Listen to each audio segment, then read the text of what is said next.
in recent years, and Patrick Mahomes looked like doo-doo yesterday. All right, let's go to the Panthers yesterday. Not an overly interesting game. Good guy, Rico Dowdle. Rico Dowdle had a nice day once again, JP. And for one of his touchdowns, decided to imitate the old Key and Peele skit, East versus West Bowl. Ended up picking the excessive celebration flag, and he talked after the game about it. From my understanding and everything I've learned, we go over stuff like this every week in the meeting room. I definitely think you're supposed to get 2 pumps. Hopefully, I don't get a pump. So the joke's obviously you get 2 pumps. On the third pump, they're going to throw the flag. Do you think that this is fun at this point? I mean, these versus West Bowl is years old. Is this still fun? It's very old. Or is this one just a little dated? It's fun for someone like me. I didn't even know you'd understand the reference. Oh, yeah. This is like one of my favorite just videos to exist ever. Really? Yes. Wasn't Key and Peele like 2005? No, it was later. Or was it later? Was it like 2010? When was it? Yeah, I mean, it was probably, I would say somewhere around 2010. I'm trying to think of how old I was when that video came out. Were you a Chappelle Show guy at all, or no? Or is that too old for you? That's probably, I know Dave Chappelle, but Chappelle Show is probably just a touch too old for me. So this is where you miss, because you're 23, 24 years old. This is where you miss. You think Key and Peele is awesome, when in reality, Chappelle Show was awesome. Key and Peele was like the dollar store version of Chappelle Show, and you'll just never know the difference. Key and Peele was around like 2012, 2013. I remember because I was in high school when this came out. I mean, I believe you. I mean, it was on for like a decade, though, wasn't it? So I just didn't know when it started and when it ended. The point is that Chappelle Show is what was great. Key and Peele was good, and a lot of funny skits. Like a lot of funny skits. There's some good Ron. Like there's some good things that came out of Key and Peele, but Key and Peele was definitely the lesser version of the two. Now I need you to go back and just watch Chappelle Show. I guess that's what I have to do. What they were trying to do is everything Chappelle Show had already accomplished. And now I'm just getting angry now for some reason about your love for Key and Peele. It's a fine show, but Chappelle Show was better. Just East versus West Bowl is really, that's the one I am beholden to. Like, I'll go back and watch that probably multiple times a year still at this point. How old's Rico Dowdle at this point? Isn't he your age too? I think he's a little older. I think he's like 27. So what if you scored a touchdown in a game, what would be your celebration as to pay homage to a TV show or something in the past? See, now I don't have one. We'll give you time to think about it. We'll give you time to think about it. You'll get back to us later on.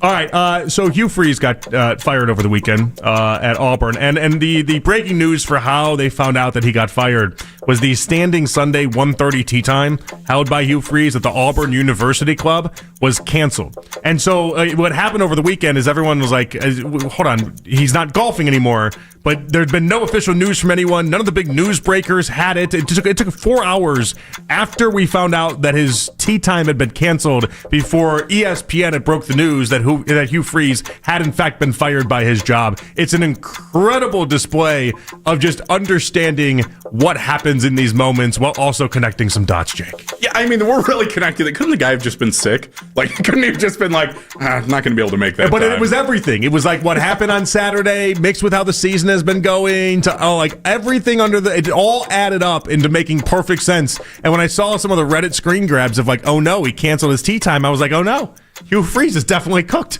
Like the standing tee time on Sundays at 1:30.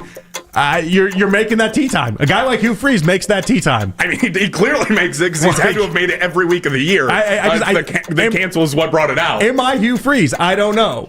Do you know the amount of things that would have to happen in my life for me to cancel a standing tee time? A lot of things. I was going to say, probably a lot has to go wrong there. I've told this story before. When my dad passed away, okay, and it was sudden. We didn't know. I mean, it's a car accident. We didn't know. We didn't see it coming. Everything like that. You're part of the Dead Dad Club. You know what I'm talking about. My older brother that night went to his bowling league. Like, just not going to stand in the way. I mean, it just... And his reasoning always made sense to me. We made fun of him at the time. Like, What are you doing? You couldn't come home right away? He's like, I had league that night. I was going to league. And his reasoning was like, he's not going to be any more dead. Like nothing. Like, he's like, it's not going to reverse anything. I might as well just do what I think he would have wanted me to do, which is go bowl and go do league and have fun. And I'm like, well, you could have helped with some of the arrangements. Like, you could have might have helped out in that moment. I had to plan a whole funeral. You could have helped with some of the stuff here, but neither here nor there. I got the point, kind of. So yeah, tee times, bowling leagues, people adhere to that stuff. When they make a commitment like that, they stay with it. JP, We're both baseball guys, so I like to mix in a little bit of baseball. MLB announced their Gold Glove winners yesterday and decided to do so in the dead center of Sunday Night Football. Major League Baseball continues to act as if, though, on their schedule, the NFL does not exist. Yeah. Right choice or wrong choice by Major League Baseball? Well, so the Gold Glove Awards isn't anything that anybody's going to be breaking down at a high rate anyway. Good for Stephen Kwan to get his fourth one.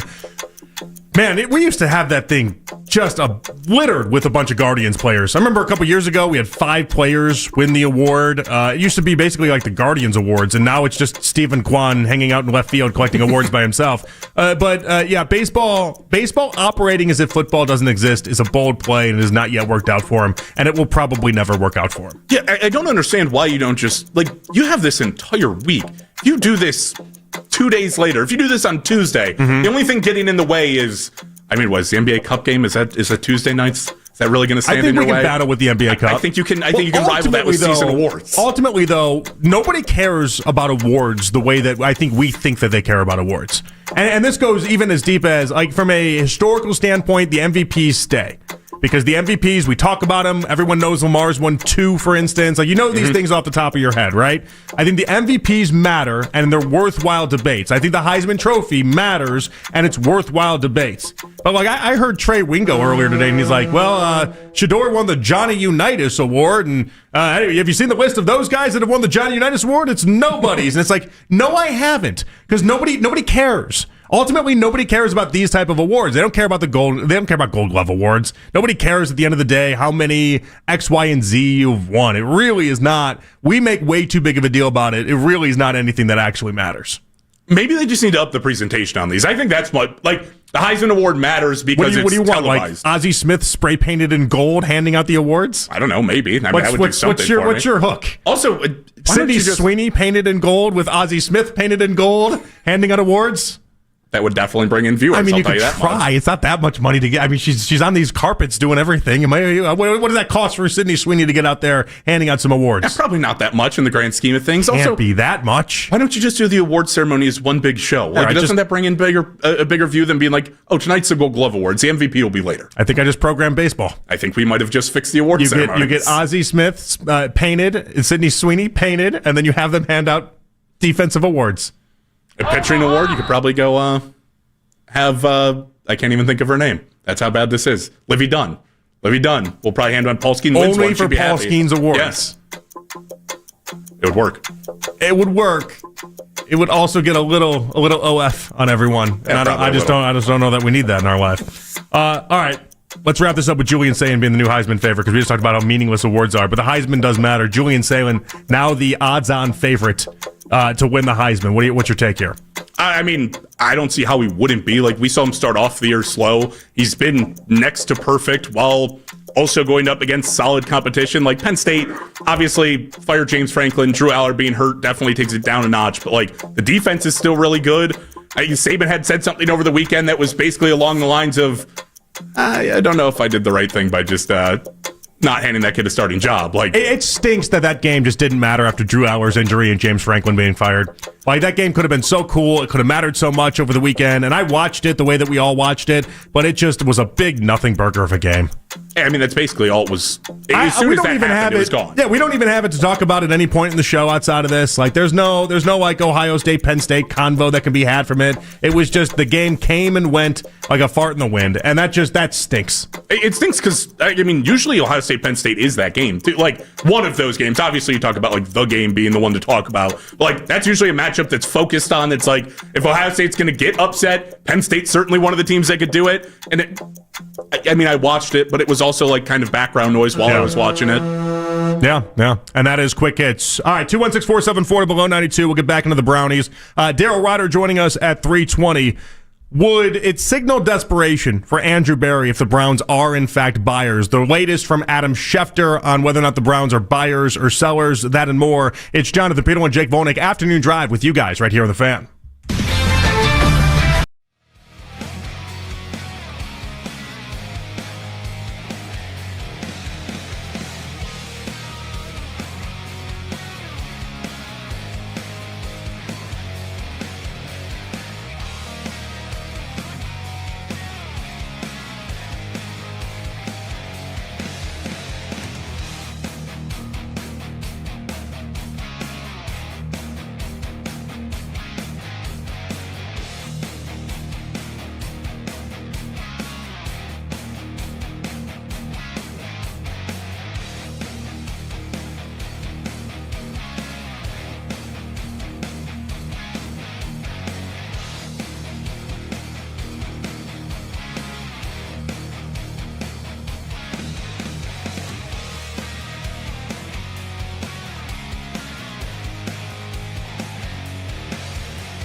football team that has any talent whatsoever. Tone, I'm watching Julian Sayin on Saturday, and I don't even want to tell you yet what I was thinking during that game. I'm so desperate this season. So it's almost like I'd rather just go through the motions with the Browns than have to watch other teams have a crack at it, which is sad. So damn sad. The Ken Carman Show with Anthony Lima. Weekday mornings starting at 6 a.m. We are Sports Radio 92.3 The Fan. It's the 3 o'clock hour. I'm not wavering. I might be wavering. On Afternoon Drive. You can listen to The Fan anytime, anywhere on the free Odyssey app or by telling your smart speaker to play 92.3 The Fan. And now you can find 92.3 The Fan on YouTube, including The Ken Carman Show with Anthony Lima from 6 to 10 a.m. and Afternoon Drive with Nick Wilson and Jonathan Peterlin from 2 to 7 p.m. live each and every weekday on the 92.3 The Fan YouTube channel. Subscribe to our channel for free and watch all the best content from your favorite shows on The Fan live and on demand now. All right, back in here on The Fan. It is Jonathan Peterlin and Jake Volnick with you guys here on Afternoon Drive. Daryl Ryder joining us in 20 minutes as we get his thoughts on the latest with Tommy Rees now being the play caller for the Browns, Kevin Stefanski relinquishing those duties. Odyssey Rewind, go back and check it out. First 40 minutes of the show, all on that. We'll talk more about that with Daryl coming up at 3:20. A lot throughout the rest of the show as well. As Jake, you're on YouTube for the first time for a full-length show. Is that right? Yeah, no, this is the first time. Okay, so apologies to the people out there. I know we had some issues with YouTube, but have you checked the comments or anything like that, or no? I haven't looked at any of it yet. Okay, that's the smart play. Yeah, I think that's the route that I was planning on going down and probably sticking to it. That's right. The smart play. So that's how when Nick is here, that's the role that I also play. I'm right here, same thing. I don't look at it. I don't really pay attention to it. Nick is in the chat. He's like commenting. He's responding to people. He's doing everything that way. For me, it's just like we got a lot of platforms. We got a lot of different ways. We're good. Plus, they can only call you, what'd they call you, Amish?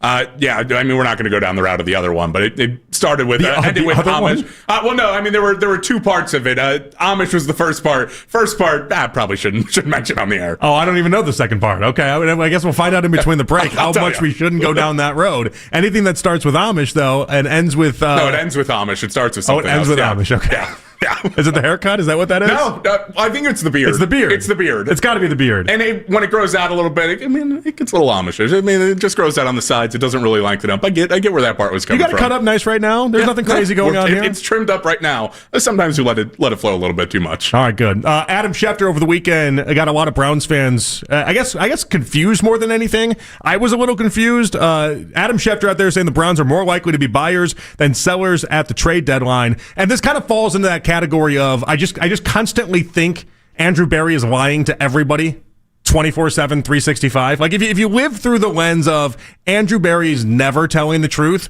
and anything that gets leaked out to Adam Schefter or any of the big-time national reporters, it typically just isn't true. It typically just doesn't add up. And this goes back to the even draft night when they maintained everything. Everyone was taking Travis Hunter at number 2, and it was a done deal, and everything was set. And then they trade out at 2 and take Mason Graham at number 5 overall. So, but like just from a pure logical standpoint, being buyers, unless it's a tiny, tiny addition for a wide receiver or offensive lineman, being buyers makes no sense here, Jake. I'm actually fully in the camp of them being buyers. Like really, not so much that you're going to go. Like, what level then? Because like, are we to the Jacoby Myers level? Is that what you're saying? No.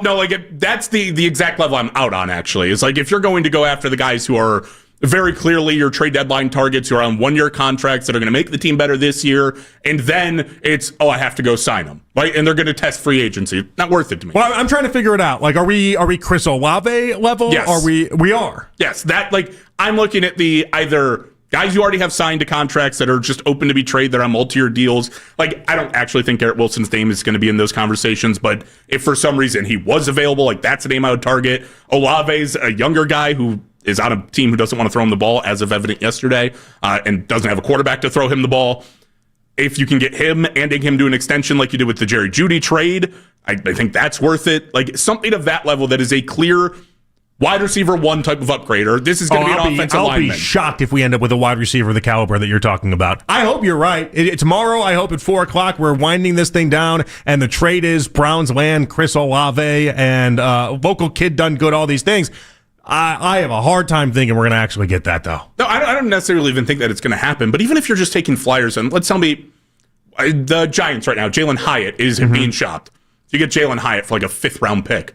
So run to that the moon screams for it. more like the type of deal that I think I'm like, okay, if that happens, we'll have a discussion. It'll be fine. That's not really what I'm talking about. I'm talking more about the first group that you put yourself into, more the shock and the awe type deal. They like, wow, they really are planning for the future with this deal while also making a pretty big splash right now. And I just don't see the Browns being in that category. I just don't. Well, I think this thing is like you're either buyers or sellers. Right? Like, not really. You could be buying and selling at the same time. Yes, like they might thread that needle. The same way that the Guardians, while also sending Shane Bieber out, were in the market to go ahead and add players at the deadline, like this last offseason. Like there are avenues where you can split the baby a little bit here.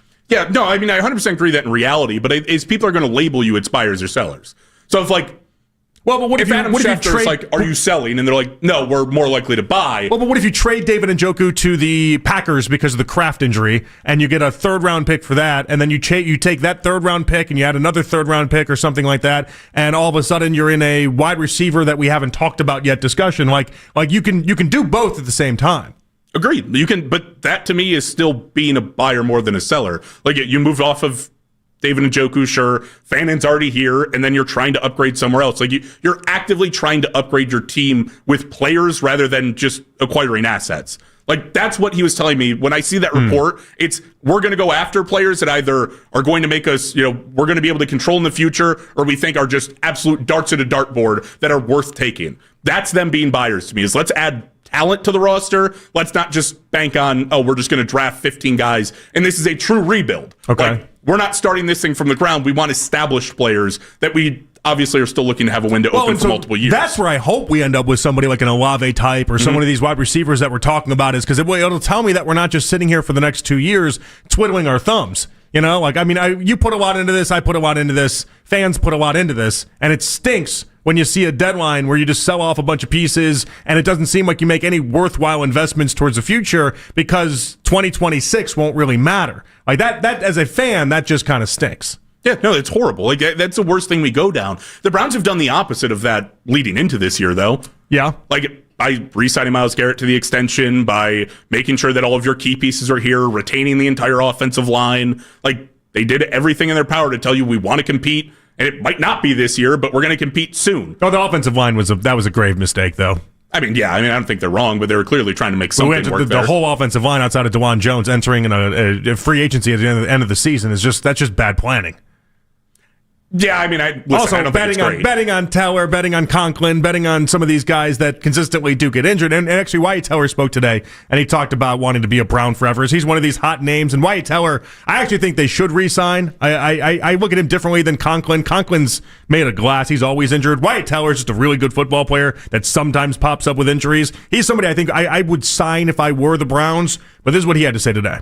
At the end of the day, I view it as like, hey, it's a compliment. People think that I'm good enough to get traded. I hope that I don't get traded. I want to retire a Cleveland Brown. I love it here. I was just talking to these guys about deer hunting and fishing and stuff like that. I don't want to leave this place. I love this place. But even more than that, I love the city and the fans and everything like that. I know it sounds like very cliche, but I truly do. If anybody knows, my family and I, we're very close in this community. So no, I don't want to get traded, but obviously business is in business, and I know that if this could help the Cleveland Browns or something like that, I'm not above the team.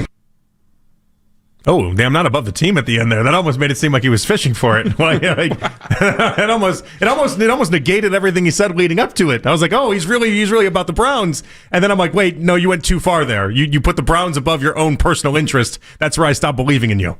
Well, I don't know that he did it for himself. I think he just meant the general aspect of it. Okay. When it comes to the Browns, they're going to value what's better for them than Wyatt. I watched the whole TikTok of him dancing with kids at Halloween and getting all excited. Like he's in my good book right now. Between that and his wife sending out Christmas cards, like the Tellers, they're good people. I know they're good people. I want Wyatt Teller here because he's a good football player more than a good person. But I want him here because he's a good football player and we need offensive linemen. But the reality is that if you can get anything of substance for a lot of these guys, I don't know if the Browns are going to do it, but they have to be exploring these things. Like David Njoku, down to any of the offensive linemen, down to Shelby Harris. Like if David Njoku's still on the roster 25 hours from now, deadline tomorrow at 4:00. I love Njoku, but what are we doing? Yeah, I think it all depends what you can get. Like if Njoku's going to give you anything next year, which I don't know. I wish I could tell you I have a evaluation on where David Njoku is this year. I thought he looked slower. Didn't think he looked as good as he did in years past, but the whole offense just stinks, so I can't even say that with certainty. Like, I've seen him make a couple of nice grabs when it actually comes his way, but like, if you're genuinely committed to what they say they're trying, which I'd be believing in the Browns, which is something that we started this segment off by saying is not a great idea all the time. Yeah, it's hard to do. But if you're truthfully trying to make this a quick turnaround, a quick rebuild into let's be competitive next year, or even if it's 2027, but we're ready to compete and ready to be a playoff team and try to fight for the upper echelon, David Njoku's still a piece that can help you there. Like, I don't think he's a bad tight end, especially comboed with Harold Fannin. So, like, I'm not mad if David Njoku's here. I don't know that I'm really upset if he's gone. Well, so you see what I'm doing in my head. I'm thinking to myself, I'm like, well, yeah, 12 personnel has never been more valuable, and we know that Stefanski loves not only 12, but also 13 personnel. He loves all these different type of things involving tight ends. But in the same respect, then I'm also looking at the Packers and the injury to Kraft, and I'm like, that's a team that's heavy 12 personnel with 2 tight ends on the field. They have just as much of an interest. Like, the value for Njoku might never be higher to a team like the Packers that is trying to make a postseason run, made the big-time splash for Micah Parsons, has dealt with an up-and-down season for Jordan Love. Like, he needs guys. And so, like, you might be able to get what was once maybe a 3rd round or 4th round pick for Njoku, might even be something like a 2nd round pick for Njoku. I mean, like, the price might just be too right. Yeah, I mean, like, that's what I'm saying. If somebody throws you a 2nd round pick, I think hard to deny. Right? Like, you could either turn that around to another tight end. You could take another tight end off another team. Like, just a solid tight end. You don't really need 2 elite levels. Like, the Packers have Tucker Kraft, who's really good. Luke Musgrave's fine. Like, it's not like you look at him. John Fitzpatrick. Yeah. But that's the point, though, is that they do need some help there. And they've run the 6th most 12 personnel since they started the 2024 season. Like, before, loves combo multi-tight end sets. And so I don't know. I look at a team like the Packers, and in the way that the tight end is being valued right now across the league, and you see it with so many different teams, I almost look at it as almost like the market's just too good for Njoku right now to pass up. Yeah, listen, I'm fine moving off. It has to be. I think every move they make this year needs to be at the value that you have to be able to get a player that can contribute next year. 3rd round pick starts to teeter for me. It's like, is your 3rd round pick competing the next season? There's a lot of instances you'll say yes, a lot of instances you'll say no, and not just based off of he's a bust or the pick hit, but like sometimes you take a guy in the 3rd round that's a little bit more developmental and it's going to be a rotational piece. You need to be able to get like a 2nd round guy where you look at the 2nd round for the Browns right now. It's like, okay, Carson Schwessinger's your green dot on defense, and Quinshon Judkins looks like a potential star running back. With this signal desperation for Andrew Berry, if they are in fact buyers, we'll get Daryl Ryder's take on that, and also the handing off of the play calling duties. Stefanski done with it. Tommy Rees in. We'll talk to Daryl next. Our Browns Insider right here on The Fan.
press conference today. Justin Fields was the team's last starter 2 weeks ago in New York's 39-38 road win against the Bengals, as New York is also coming off of a bye. Our Browns beat reporter Daryl Ryder joins Jonathan and Jake next. Headline sports news every 20 minutes on 92.3 The Fan. From the University Hospital Sports Desk, I'm Matt Corrali.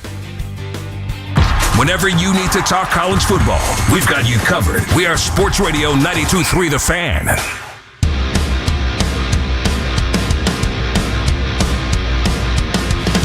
All right, back in here on The Fan. It is Afternoon Drive. Jonathan Peterlin, Jake Volnick. We go out to our Browns insider. His name is Daryl Ryder. He's brought to you by Shadman Jewelers, Cleveland's premier jewelry store. Daryl, how we doing today?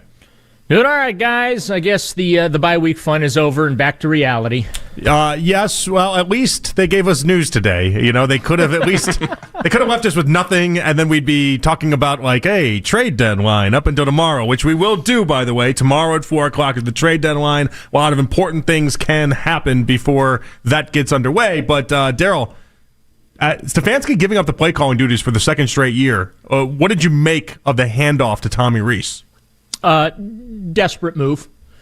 This offense, let me read some of the rankings for you because I have them in front of me. Mm-hmm. They're 31st in total yards per game, 32nd in total yards per play, 28th in rushing yards per game, 30th in rushing yards per attempt, 29th in passing net yards per game, 32nd in passing net yards per play, 26th passing, that's the interception percentage there. First downs per game, they're 31st, so that's going well. Third down efficiency, they're 30th. Again, things going very, very well.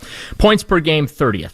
So there you go. That paints a pretty gross picture of where this Browns offense is 8 weeks into, or 8 games, I should say, into the season, coming out of the bye week as we go into week number 10 against a hapless New York Jets team. But, yeah, this is the second straight year. Now, last year it was, I think, Kevin just throwing his hands up and basically saying, hey, y'all wanted Ken Dorsey here, so have at it.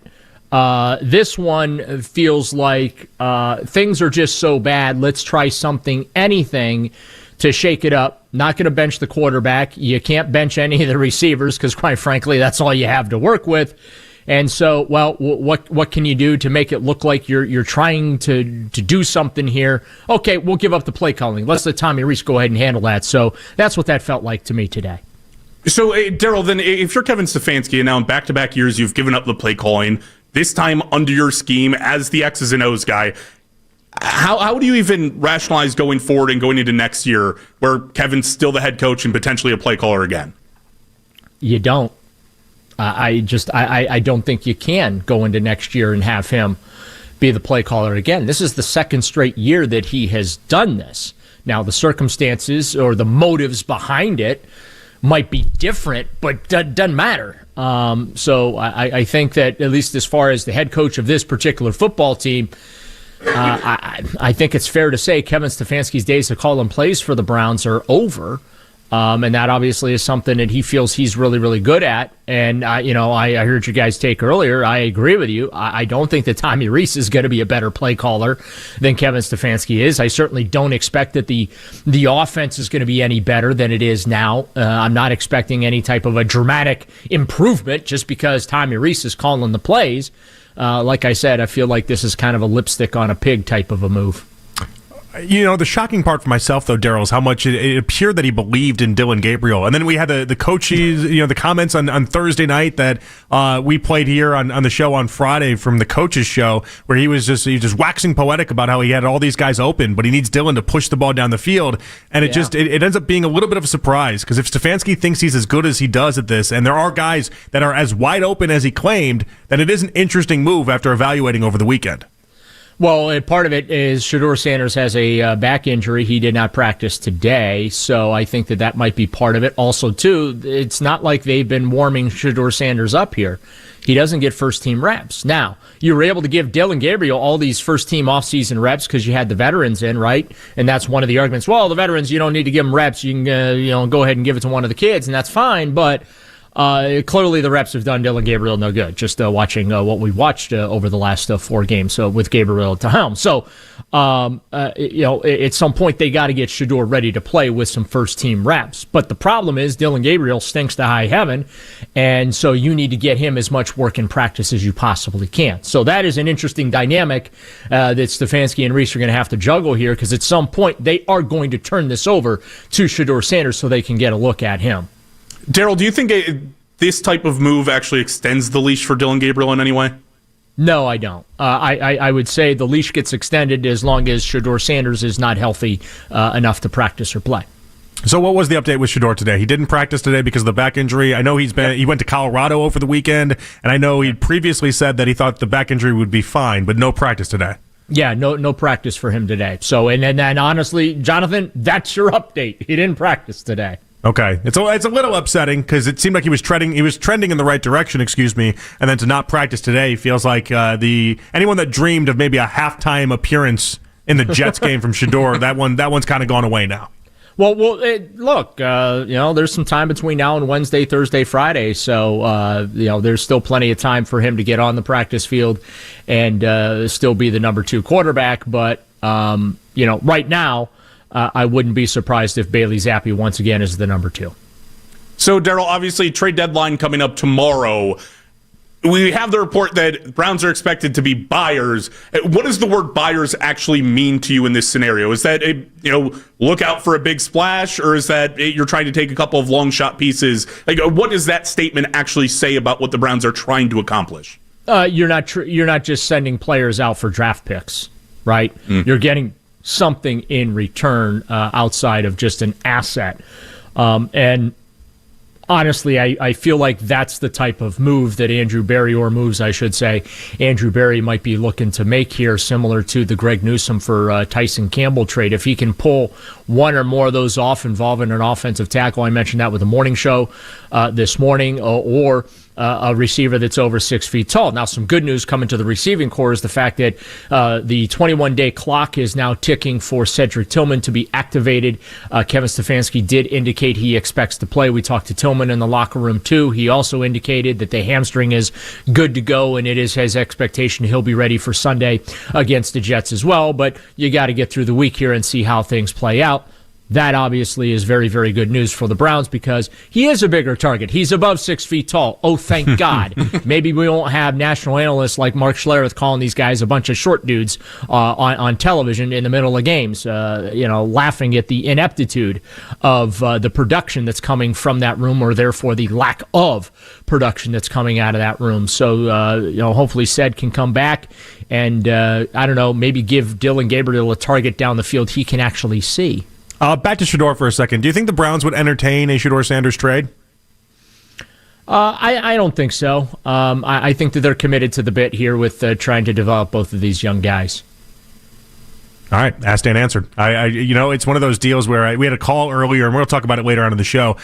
Cool Ray was on Baskin and Phelps, and he called in, and he's talking about 2nd-round picks, 3rd-round picks, all these different picks for Shador Sanders, and I just don't know. You're not getting a 2nd-round. Yeah, pick I just don't know where people Sanders. think that you get a 2nd-round or 3rd-round pick. It just doesn't seem like that'd be the value or the exchange rate in return. And also, I don't know that I want him to go to the Jets. Just from someone that roots for Shador. Browns aside, I root for the Browns first and foremost, but I want to see Shador do well in life. Seems like everyone that goes to the Jets just ends up stinking, Daryl. Well, you could say the same thing for the Browns. So, I'm just saying. Fair, very fair. But I'm thinking about Sam Darnold. I'm thinking about Aaron Rodgers. I'm thinking of recent history right now with the Jets, and it seems like everyone that gets away from them is just so much better off. Right? Well, all right. So let's talk Joe Flacco, and that might be more of a Stefanski thing than it is anything else, Daryl. But is that because of Stefanski and how he did the play calling with Joe, or is that something that is just pure Browns it up? They don't have Jamar Chase and T. Higgins. Yeah, 2 other receivers scored touchdowns yesterday, Daryl. It was more than just the 2 of them that are getting play. But my point is that Andrew Berry's been derelict in his duty, putting together a quality wide receiver room that's worthy of being on the field. Okay, so Andrew Berry's just as to blame as Kevin Stefanski is for the fact that Joe Flacco looked like he was out of gas and a flop, and it was time for him to head off into retirement. Meanwhile, he goes to Cincinnati, and all of a sudden he's putting up record numbers, 470 yards passing, a record for him, 4 touchdowns. I know he threw 2 picks yesterday as well. Bengals scored over 40 One was the points. end of the game Hail Mary, though. That one didn't really count to me. I understand that, but I'm just saying, like, he looks like a competent quarterback. And because he's actually able to throw the ball down the field, Daryl. Like, his average depth of target with the Browns was 5. That was the lowest in the entire NFL. Like, I do think that part of the equation does fall on Stefanski.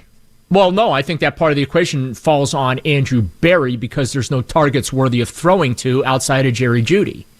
Like, that's an Andrew Berry problem. This is the worst wide receiver room we've seen here in a very, very long time. It's almost expansion Browns bad of a wide receiver room, okay?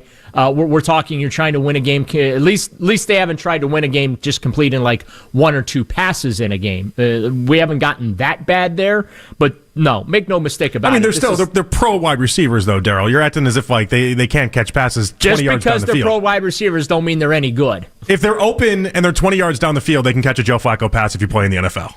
Well, the idea there is that Stefanski wasn't letting him throw the ball deep. That's where, and you listen. You were there in the preseason, and you were there at training camp. And what was your takeaway? They were throwing it deep in training camp. I know. That's what I'm getting at. Like, they were throwing it deep, and you kept telling us they're throwing it deep. And anytime I went there, they were throwing the ball deep, Daryl. And it was like, so why then, when the games got actually going, they looked at the guy that still had every reporter that was there said, "Wow, he still has a cannon for an arm. Oh my goodness, Joe Flacco's arm still looks great. Still looks like he can do it. Still looks this, still looks that." And then you get in the games, Daryl, and he wasn't able to throw the ball more than 5 yards down the field. Well, like I said, I think the GM and the coach share in the blame and the failure of that. And that's why I'm so adamant that if you fire one, you have to fire both. If you keep one, you keep both. We're in agreement there. I'm on team fire both. Go ahead, Jake. All right, Daryl, let's look ahead. Obviously, we just had the bye. You got 9 games remaining. Can't wait. I know. Oh, I'm sorry. No, we're excited, Daryl. Of course, we're very excited about the season. Listen, they do play some bad teams coming up here. There are opportunities for them to win some games starting this Sunday with the hapless Jets. I mean, if they lose to the 1-7 Jets, you have my condolences of what your show next Monday will sound like. So what is the goal right now for the second half of this team? Is it just try to find a way to put wins on the board, or is there actually something bigger to achieve in this season? What, you mean like tank and try and get the number 1 pick in the draft? I mean, develop something, try to find anything different, figure out if Tommy Rees can be a head coach, anything at all. I'm really looking for anything because right now, back half of the season's basically how many wins can I get in Kevin Stefanski? Is he fired or is he not? Well, Jake, he changed play callers. What else do you want from the guy at the bye week? That was his big evaluation. Right? Wow, what a difference. I mean, you're asking a lot here, my man. Like, he gave up play calling duties. That's something near and dear to Kevin Stefanski's heart. I can't imagine that was an easy decision to make, and here you are. You're expecting all this other stuff. I have no expectation that this is getting any better. I do have an expectation that they should be able to beat teams like the Jets and whatnot, but in similar fashion to what they did with the Miami Dolphins. The Raiders are on the schedule. That should be a winnable game. The Titans should be a winnable game, but yeah, like I am not expecting just because Tommy Rees is calling plays that they're going to be putting up 30+ points per game and all of a sudden start winning. I don't foresee that in the future. Daryl, we're going to do this topic coming up at 4:00. Okay, it's a little bit of a tease, but I want your thoughts on it so we can play it there, and then we can also react to it. Browns or the Bengals season? Which one would you rather have? The Bengals. Just because, well, am I picking between teams or a season? No. You're taking the season, like as its own isolated thing. So it's not like next year you get Joe Burrow if you choose the Bengals this year. It's not like you get Joe Burrow for next year. It's more the idea of for this season, which one would you choose from a fan perspective, your enjoyment perspective? Which one? I would still pick the Bengals. they at least have an offense that can score points, and even if they lose, it's still entertaining when they lose. When the Browns lose, it's like watching paint dry. There's no entertainment value to watching the Browns lose, and there's no entertainment value to watching this offense right now. So, yeah, I would take the Bengals because even with losses, you're going to be entertained a little bit. It's a good part of the argument. I do like that. That's a good contribution to that. Thank you, Daryl. How was working at Nick's house on Saturday?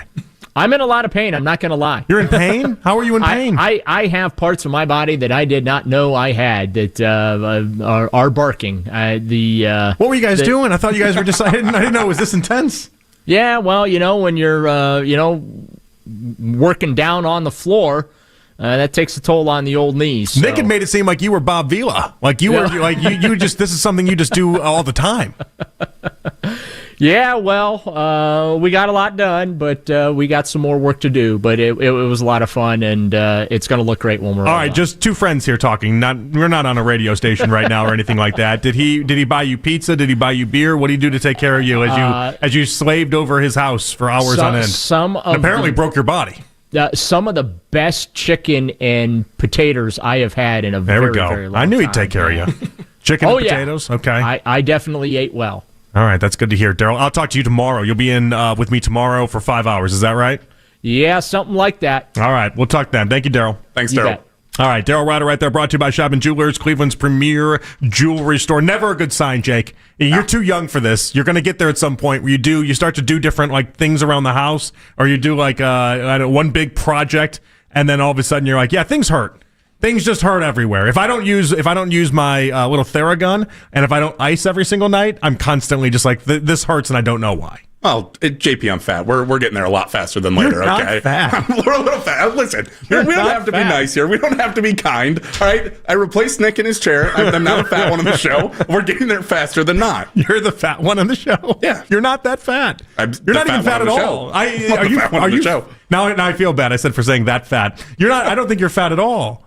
Well, that's very kind of you. We don't have to be nice here. I don't even look at you as big boned or anything like that. I just look at you. I just see Jake is all I see. That's all I see. Well, I appreciate How much do you weigh? Right now, yeah, probably somewhere around 280. Oh, I never would have guessed that. Yeah. I can't be a carny at the carnival. I can't be that guy. The guessing the weight guy. I would have never guessed 280. You're 280.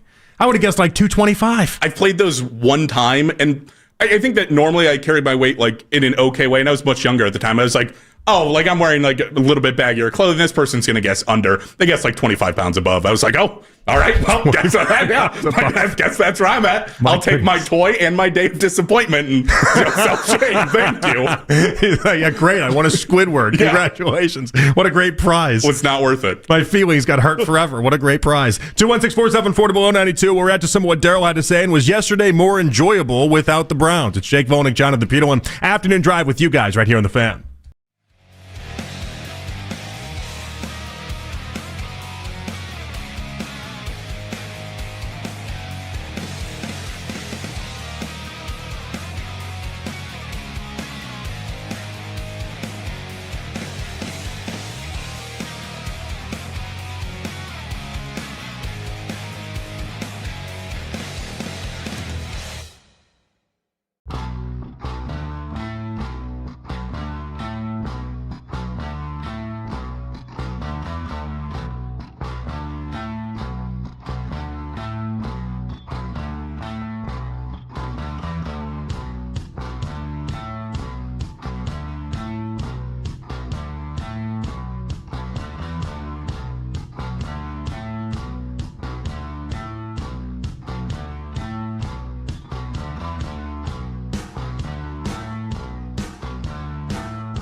USPS is building a better network to meet your needs with timely deliveries, easy and affordable ways to ship, and everything you need to make your season full of holiday cheer.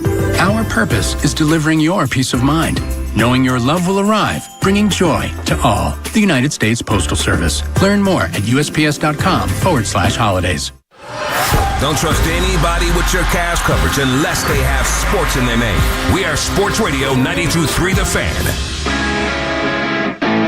Get the latest from Browns practice throughout the week right now on our YouTube channel. Daryl Ryder recaps each and every practice and game while featuring the best highlights from coaches and players during media availability as well as on the field action. So subscribe to the 92.3 The Fan channel on YouTube now and get all the latest from Daryl Ryder on the Browns throughout the football season. I have no expectation that this is getting any better. I do have an expectation that they should be able to beat teams like the Jets and whatnot, but in similar fashion to what they did with the Miami Dolphins. The Raiders are on the schedule. That should be a winnable game. The Titans should be a winnable game. But yeah, I am not expecting, just because Tommy Rees is calling plays, that they're going to be putting up 30-plus points per game and all of a sudden start winning. I don't foresee that in the future. That is our Browns insider, Daryl Ryder. It is Jonathan Peterlin and Jake Vonek with you guys here on Afternoon Drive. And it's important that I know the expectations.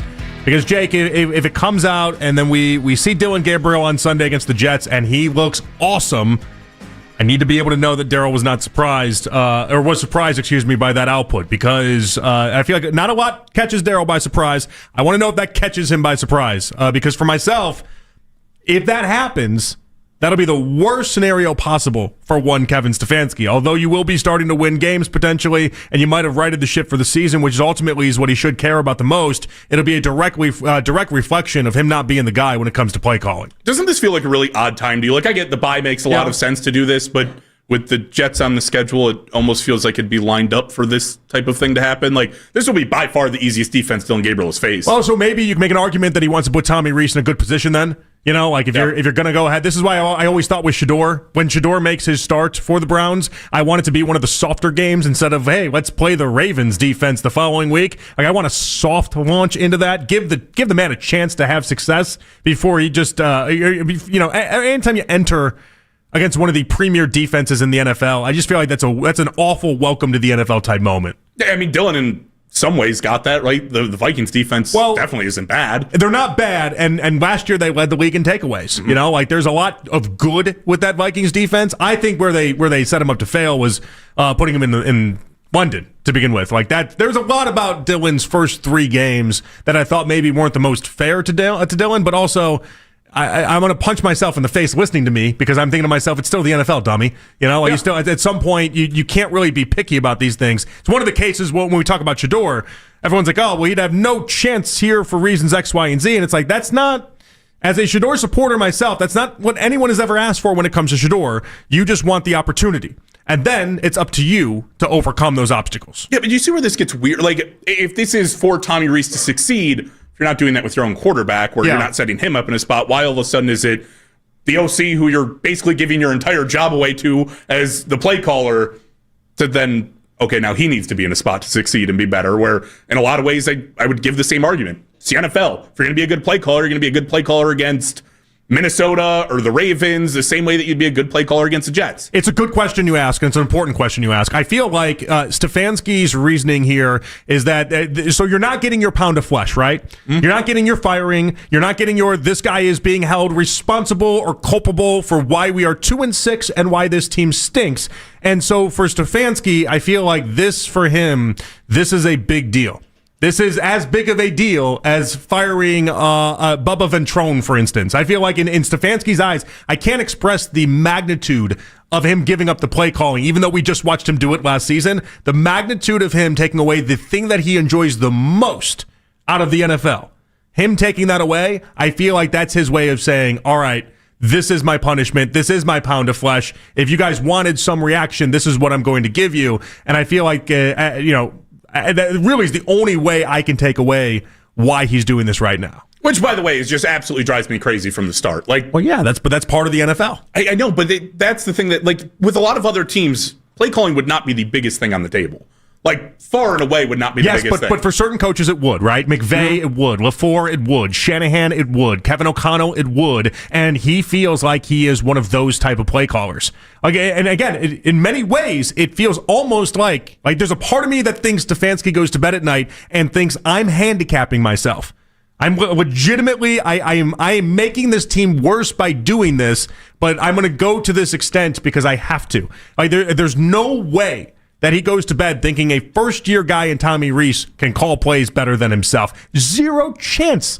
That's the reality that he lives with. But I think this is his way of trying to give the fans a pound of flesh, of saying, I'm doing something. It's different. You might not like it, but at least I'm doing something to try to shake the snow globe just a little bit here. That's really the best answer I can give you, because it's the only one I can think of for why he would do something like this at the time like this. I wish I could tell you it made me actually care, but after doing it last year and seeing the results, that's why the expectation is where Daryl said it, because we watched it happen last year and nothing changed. It's clear that the problem is not the person who's sitting there calling plays, more likely than not. We'll see if it is. I mean, if Tommy Rees just, like you said, Dylan Gabriel goes out there and looks great, then okay, maybe you're right by making that change, but the most likely scenario is that the offense looks the exact same. So the hope, though, I think Ken Dorsey doesn't know what the hell he was doing last year. I would agree. I just think he's a dodo bird, okay? I don't think there's much to Ken Dorsey. And so the hope would be that that maybe something is there with Tommy Rees, and maybe you can make something out of nothing. And that's got to be what he's hanging on to. I mean, clearly that's what he's hanging on to. I just feel like that's a better case for Tommy Rees to replace you as a head coach at that point than to really save your job. Like, why can't Tommy Rees do the exact same thing you were just doing then in goodbye, Kevin Stefanski? It's a good point. If he looks really good, then all of a sudden it does become, Kevin, what do you do here, and why aren't we just giving Tommy Rees the job? But again, maybe this is part of the reason why they never, interim head coaches don't work for a reason. The reason why Stefanski will be able to coach for the rest of the season is because you don't want that situation where Tommy Rees gets named the head coach, the interim head coach, for instance, or even Jim Schwartz, and then because the fan base likes him, then all of a sudden you turn around and you have to hire him, right? It's why interim head coaches never work in the NFL. It's always a horrible idea. That's why I would tell everyone, Mike McDaniel in Miami, finish out the season, and then you can really get your pick of the litter from there. But in this instance, you make a good point. You're not wrong. Like, if Tommy Rees outshines Kevin Stefanski, there's a lot of the Browns fan base that'll turn around and say to themselves, all right, Kevin, what are you really doing here? Like, Tommy's doing your job better than you're doing it. In a lot of ways, like, it would fit the philosophy of what this team has done in the past. Hiring Tommy, obviously younger, but is pretty much in a very similar spot to where Kevin was, other than the fact that he wasn't on the Browns. Like, he was basically a one-year offensive coordinator in Minnesota, plus taking over the play calling duties the year before. Well, I'd been with Minnesota for 10 years, though. Yeah, I mean, he had a longer standing in the NFL, but it was still young, innovative offensive mind. Yeah, but he also went to the NFC title game, too. Like, I get what you're saying, and that the lack of experience is maybe the commonality there. I would say Stefanski's got more laurels to rest on at that point, though. And the interesting thing about his time in Minnesota is that was the first year that Dalvin Cook really broke out and just was awesome. And so then he was able to kind of copy and paste a lot of what he did with Dalvin to then be like, all right, Nick Chubb. Because if you look at the Browns fans won't like this, and I don't mean this to sound any sort of way, but if you look at the career overall big picture of things, Dalvin Cook and Nick Chubb are like the Spider-Man meme pointing at each other. The amount of, from touchdowns to yards, like, go look up Pro Football Reference at some point. The things they both accomplished are very, very close to each other in a big picture standpoint. And I think Stefanski, in many ways, just copy and pasted the playbook that he had there and moved it over, and it was just seamless. But he had a lot of success in Minnesota in that 1 year. Yeah, no, I mean, he had a ton. It's just, again, I think if you're talking about an organization where they want to go to hire, if they still are under the same philosophy of when they hired Kevin, which the fact that he has another chance at this year would say that that's probably likely, would be, it was a young offensive mind who they thought was going to be innovative in the game, who was going to help them in that area and be able to do both things. That's Tommy Rees all over again. It's not the exact same one-to-one, but it is a very similar thought. No doubt. All right, we're going to continue on with this. Also, we want your thoughts. Browns or the Bengals season? We asked it to Daryl. Which would you rather have? I'll give my opinion. Jake will give his opinion. 216-474-0092. We'll get your opinion as well. Nathan Zagura at 5 o'clock today. It's Afternoon Drive right here on The Fan.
Troy, as both games will tip off at 7 o'clock, and Ohio State will welcome in IUPUI to Columbus at 6:30. Headline Sports News every 20 minutes on 92.3 The Fan. From the University Hospital Sports Desk, I'm Matt Corrali.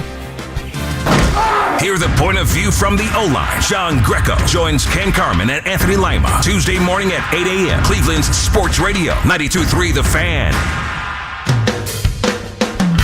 It's the 4 o'clock hour on Afternoon Drive. No one looks at me and says, wow, a Goliath is coming through. All right, back at it here on The Fan. It is Jonathan Peterlin and Jake Volnick with you guys. Big news of the day. Kevin Stefanski's given up the play calling. We've tried discussing it in many, many different ways. Nathan Zagura is going to join us at 5. He'll give us more of a breakdown. I think kind of what we've settled on, though, is that... and we have not touched really kind of what I feel like the biggest part of this, we've barely touched on it, the idea of people thinking this is some sort of reflection of his job, which is just kind of very interesting to me. But I cannot stress the magnitude of how important this decision is, because I really do think this is Stefanski saying, okay, I'm giving you guys something. I am giving you something that I typically wouldn't, even if we just saw him do it last year, Jake. You mean as a job of this is his best attempt to save it? Yeah, so I feel like you said something earlier in the show that whether or not you thought this was like the nail in the coffin for Stefanski, and whether this meant that basically he doesn't have his job anymore, and this is him basically being resigned to that fact that he's not going to have his job, almost as if he's positioning himself to basically save the reputation, and so that he can then take his play calling duties and go to a different team down the road. What's interesting to me is, as we've talked about this and as we've gone through it, it feels more and more like, and again, this isn't like a bunch of people putting their name to it online. This is more just random Browns fan that I follow on Twitter. But it feels like more and more people that are random Browns fan that I follow on Twitter are thinking that this means the exact opposite of that when it comes to Stefanski. So it's interesting how there's no clarity one way or another based off of this decision. And if anything, it's made more people either feel strongly that he doesn't have his job next year, or that he in fact does have his job next year, and this is part of positioning in that. Yeah, I think that's why it confuses me. So, that's why the move is so confusing to me, because it really doesn't, as we talked about, it just doesn't come with any reason. There's no clear directive of, okay, well, the offense just wasn't good enough. I can't call plays anymore. Here, Tommy, you take it. You do it, and I'll just be CEO. It's like we saw him try to do that in essence last year, and it's like now it's just, I'm going to scratch my head. Is this the place we're going to go every single year that Kevin Stefanski's a head coach and things don't work offensively? It's like, well, not working with me, we'll just go to the other guy. Well, but it's also not the same as last year, because it was so obvious that Stefanski didn't like Ken Dorsey. It could not have been more obvious. It was the most realistic and most on the face play was that he didn't get along with Ken Dorsey. He was upset that Alex Van Pelt got fired the year prior, because Alex Van Pelt was his guy. He was not really receptive to the idea of Ken Dorsey even being there. And if anything, it made it just seem like he wanted to embarrass Ken Dorsey with what he knew was a bad offense. But I don't get that vibe with Tommy Rees. The vibe I get with Tommy Rees is that it's somebody that Kevin Stefanski actually respects, actually likes, and thinks could have a future in the NFL. So you see how your brain could take it a million different directions. Yeah. Does he feel like he's propping up Tommy Rees and giving him elevated duties to showcase what he can do for the rest of the NFL and potentially another job? Is he just trying to get Tommy Rees reps and opportunities? Because I don't think you do anything... looking at Tommy Rees as some sort of martyr in this system. He knew what he was signed up for. He's a 32-year-old first-year offensive coordinator. You're probably not going to be able to call the plays anyway. You can't really expect much more than that, but it doesn't feel like there's animosity between the two the same way it did last year. And so I feel like the handing off of plays and the play-calling duties could be for different reasons. Yeah, like I said, there's a lot of ways to it. I agree with you on Rees.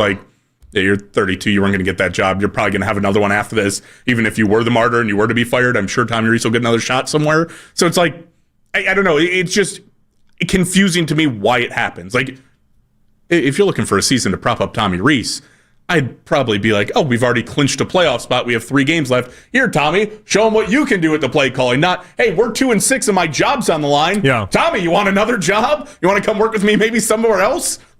I just don't understand that. Well, but that kind of makes it seem like he's giving up on the whole idea of even not only winning, but also on what this season is, which does not fly in the face of anything we've ever really known about Stefanski to begin with anyway.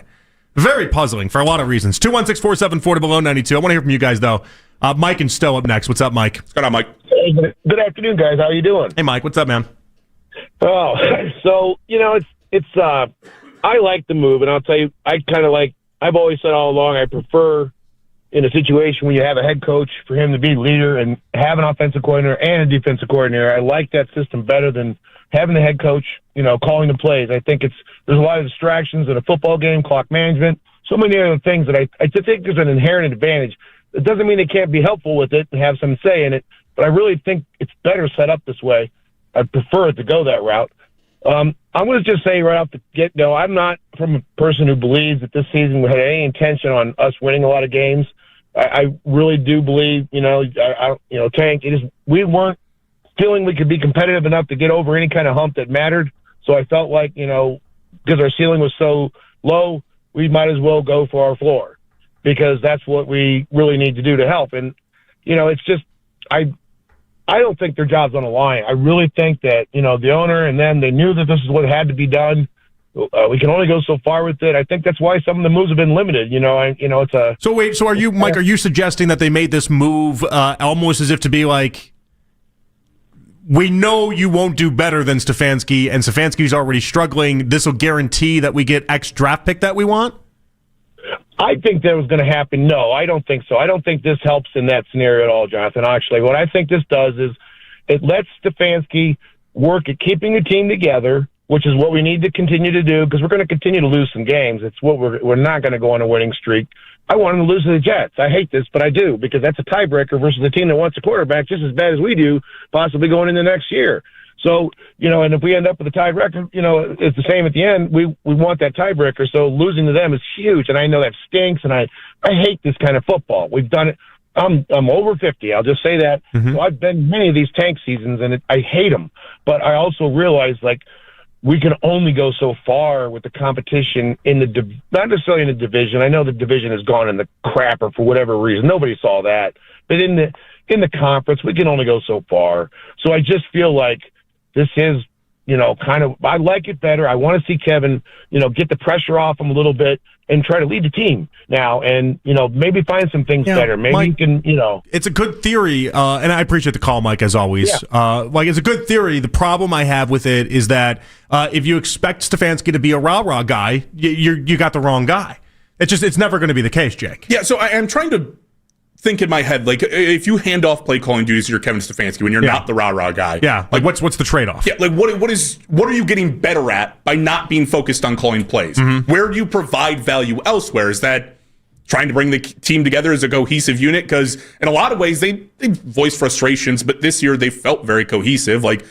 You haven't had a ton of the defense knocking the offense. You've had a little bit of it, but that's natural frustration. Myles Garrett, yeah. Yeah, well, that's Myles. Mm-hmm. The offense as a whole, as bad as they've been, have shown frustration, but frustration together and belief in Kevin and belief in the offense. They haven't gone off the rails. So I feel like that's not an area you really need to be that much better on.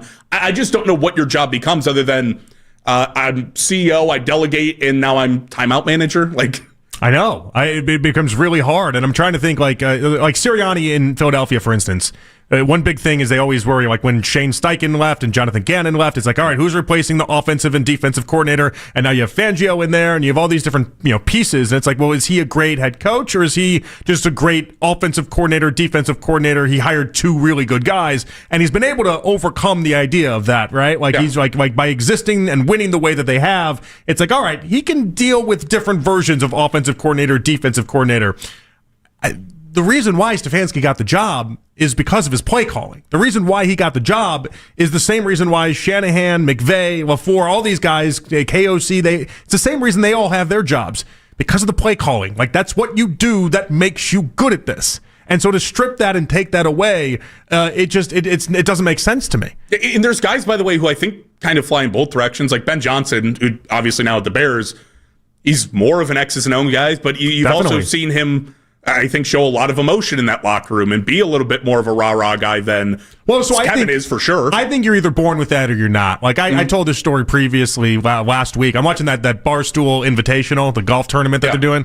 I love it. It's got all my favorite golf creators. I just think it's a good time. And episode 3 dropped today. We'll find out how much I watch that later on tonight. I don't know.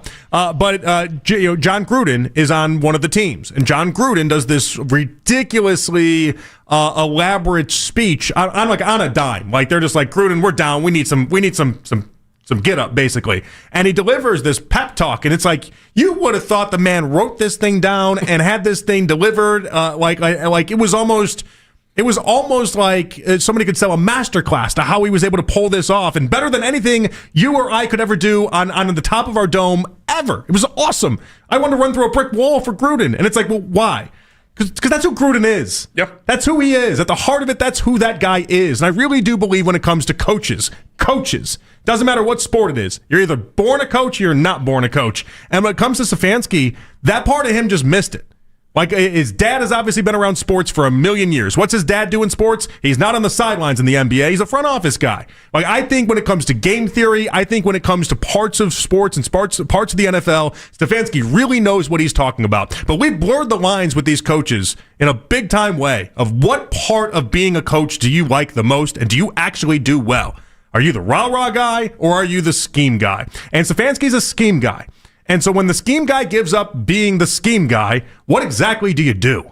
Yeah, like the CEO guys are the rah-rah guys. Those are your Grudens. Those are your Vrabels. And I think being an NFL coach is more CEO than anything right now. Yeah, 100%. And we've seen that flip I think in a lot more even in this most recent coaching cycle, be leaning back into the CEO rah-rah type of guy rather than the strong offensive mind who can be a play caller. We've seen that flip back and forth a couple of times in the NFL. Mm-hmm. And it's like, I just think you put a guy in that position, sure, it works when you have like Vrabel doing it. He can do that. When you try to have Kevin do it, you're either going to try to become somebody that you're not, which everyone's going to see through in the blink of an eye, or you're going to have to find another way to make yourself valuable. And until Kevin shows me what that way is, I'm not going to believe that it exists. No, that's a good point, too. Like the idea that if Stefanski shows up just yelling at people or getting in people's face or even just doing the Tony Robbins bit on the sidelines, they're like, where did this Stefanski come from? Well, you're 6 years in. Unfortunately, you're too many years in.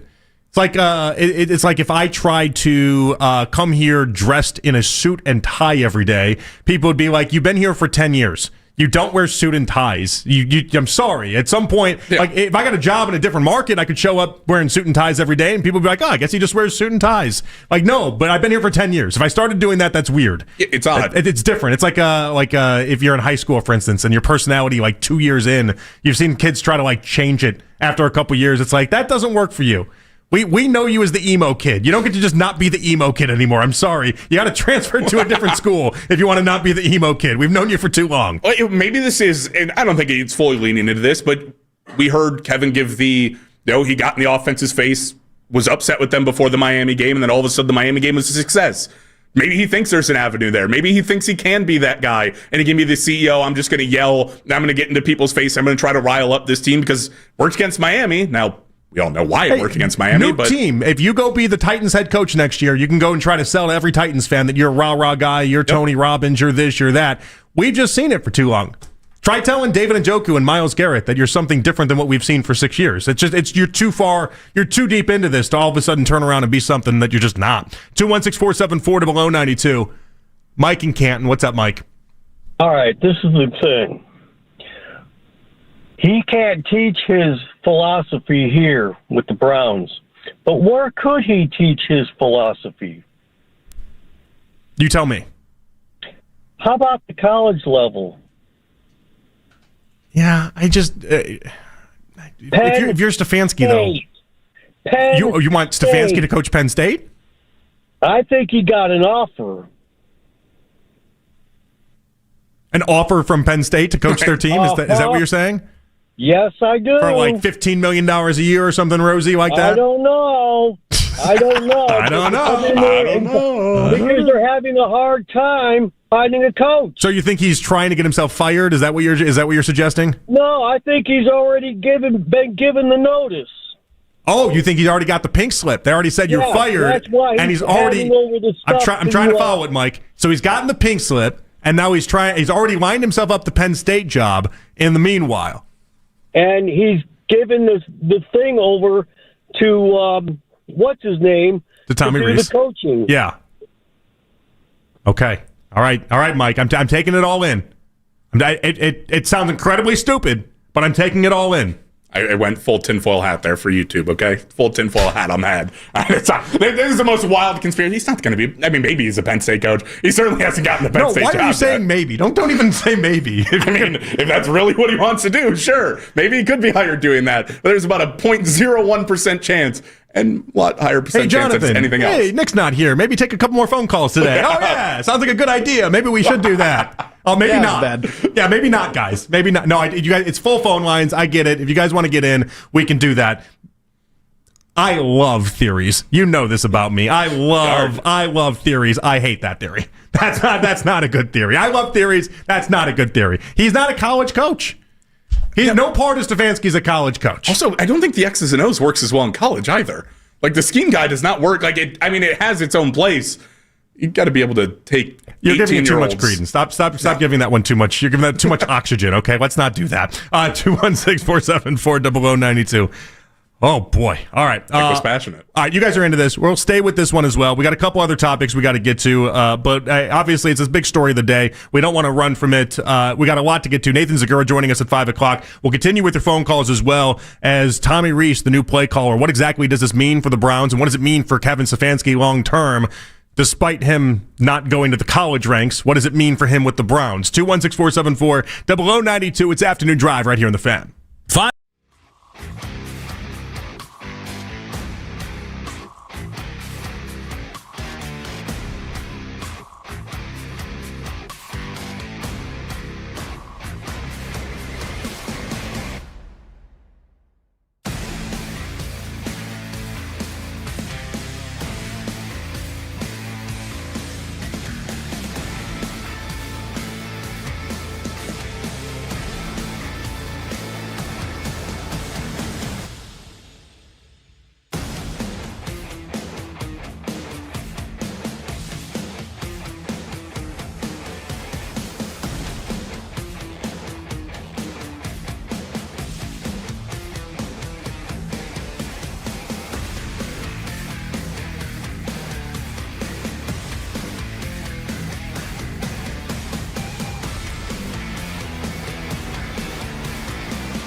bills. With Ethos, you could be covered in 10 minutes and boom, family protected. Ethos, fast and easy online term life insurance. Up to $2 million in coverage with no medical exam. Some policies as low as $1 a day. Answer a few health questions and get your free quote at ethos.com/radio. That's ethos.com/radio. There's Cavs and there's NBA news that happens while you're at work. Baskin and Phelps. Weekday mornings starting at 10. Nathan Zagura joining us at 5 o'clock. 5 o'clock today for Nathan. So we'll get his thoughts on the play calling duty. We got a couple other things we got to get to around the Browns, including a tweet, a now deleted tweet from a member of the Browns. We'll touch on that in a second. But we are staying with this conversation because I think for a lot of people, it just isn't clear, cut, and dry, Jake. That's the point. Like, there's a lot of different angles to this. I think we've thrown out 37 of them already throughout today's show. A lot of different angles.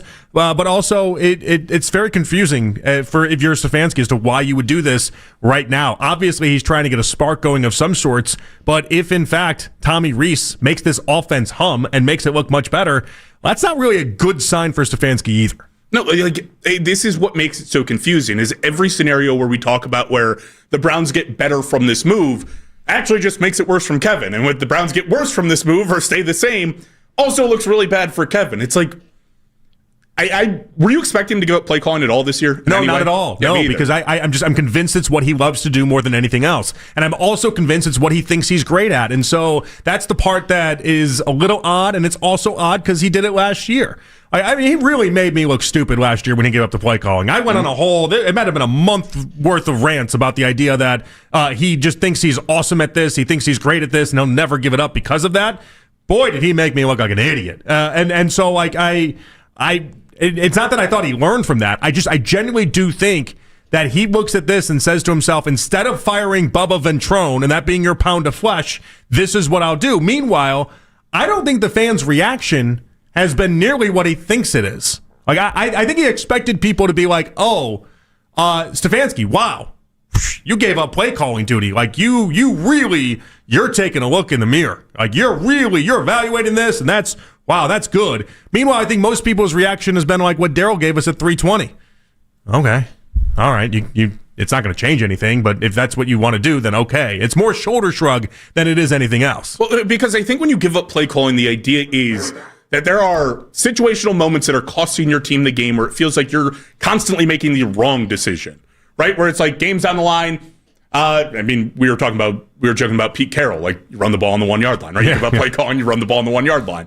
Very simple. You give up play calling for moments like that. When you just look around and the entire offense is shot, it's like, it doesn't matter if you call on anybody to call the plays. You can put anybody in there. If the talent's not there, it's not there. And if the scheme doesn't work, the scheme doesn't work. Doesn't matter if, your zone left run is called by Kevin Stefanski, Jim Schwartz, Tommy Rees, Jimmy Haslam. It doesn't matter. That play's not going to work if the right players aren't in place and the scheme itself doesn't work. Well, and I think that's why Stefanski's cool with just giving it up. Because I think he recognizes that. I think he looks at it and says, okay, Jesus Christ, that quarterback isn't fixing this. Yeah. It doesn't matter who's out there. We're still going to struggle because the personnel isn't there. And so in many ways, he just passes the buck to Tommy Rees. And if I'm Tommy Rees, you're just happy for the opportunity. But it's very similar to the conversations we have with putting Shador out there. It's like, are you really setting that guy up for success in the meanwhile?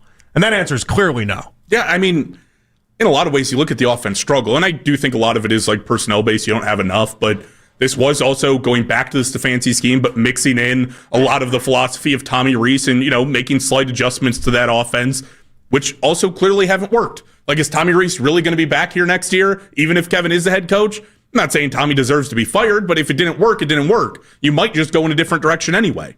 It might be the UCLA head coach. Who knows? I mean, his name's been popped up multiple times in college already. Yeah, and at UCLA, too, oddly enough. I think he was like fourth on the betting market for that. It's like, where did that come from? 216-474-0092. Steve in Lakewood. What's up, Steve? Hey, guys. I have a little bit of a different perspective on this that maybe hasn't been mentioned. Mm-hmm. One, let's start with the notion that Tommy Rees was on the staff last year, and of all the people Stefanski could use a relevant coordinator, he chose Tommy, which tells us that he is of the same kind of mindset. Now, you would take a quarterback that you're trying to groom for years to come, and you would want to play him, especially in a down year, to get him reps. Could this not be possibly the fact that Tommy Rees was hired with the intentions that he would eventually call plays and Stefanski would be an overseer.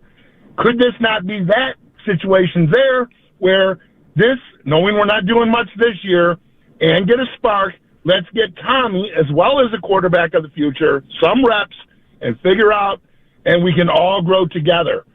Stefanski's not getting fired. I don't think Tommy Rees is going to get another job, especially with this offense's stats this year. He's not going to shine to get a better job somewhere else.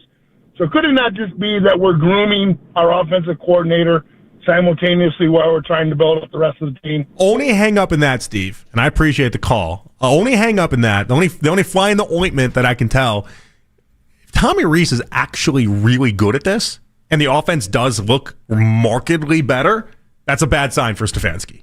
And so because of that, then Stefanski is, in a roundabout way, he is jeopardizing. If his long-term plan is, I'm going to grow Tommy Rees with the idea that then next year I take back the play calling and Tommy Rees remains my OC, and this is almost a carrot of sorts in order to, basically a little crumb to make him feel like he's doing getting some reps and having a better experience, and then he stays with us. Only problem is if Tommy Rees knocks it out of the park.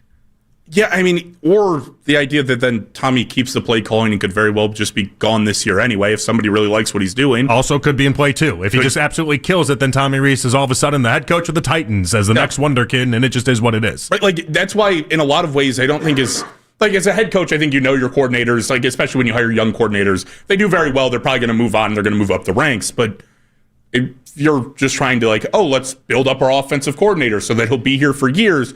That guy's not going to be there for years. Like that guy is going to get poached very quickly if he's actually doing that great of a job. So I don't love the idea of trying to develop a coordinator and trying to make it all work at once, because most likely scenarios, that guy gets pulled away from your staff immediately. Yeah, no doubt. We could have coach-on-coach crime here. Are you ready for it? Yep. Coach D in Maple Heights. Coach, what are you a coach of? So I am a high school coach. I'm going to not name the school right now because I just want to talk about the Browns. Calling from Maple Heights. Do we have any guesses, Jake? Do we have... No guesses. Not Maple Heights. Okay. That's what the coach in Maple Heights would say. So, guys, first of all, thanks for taking my call.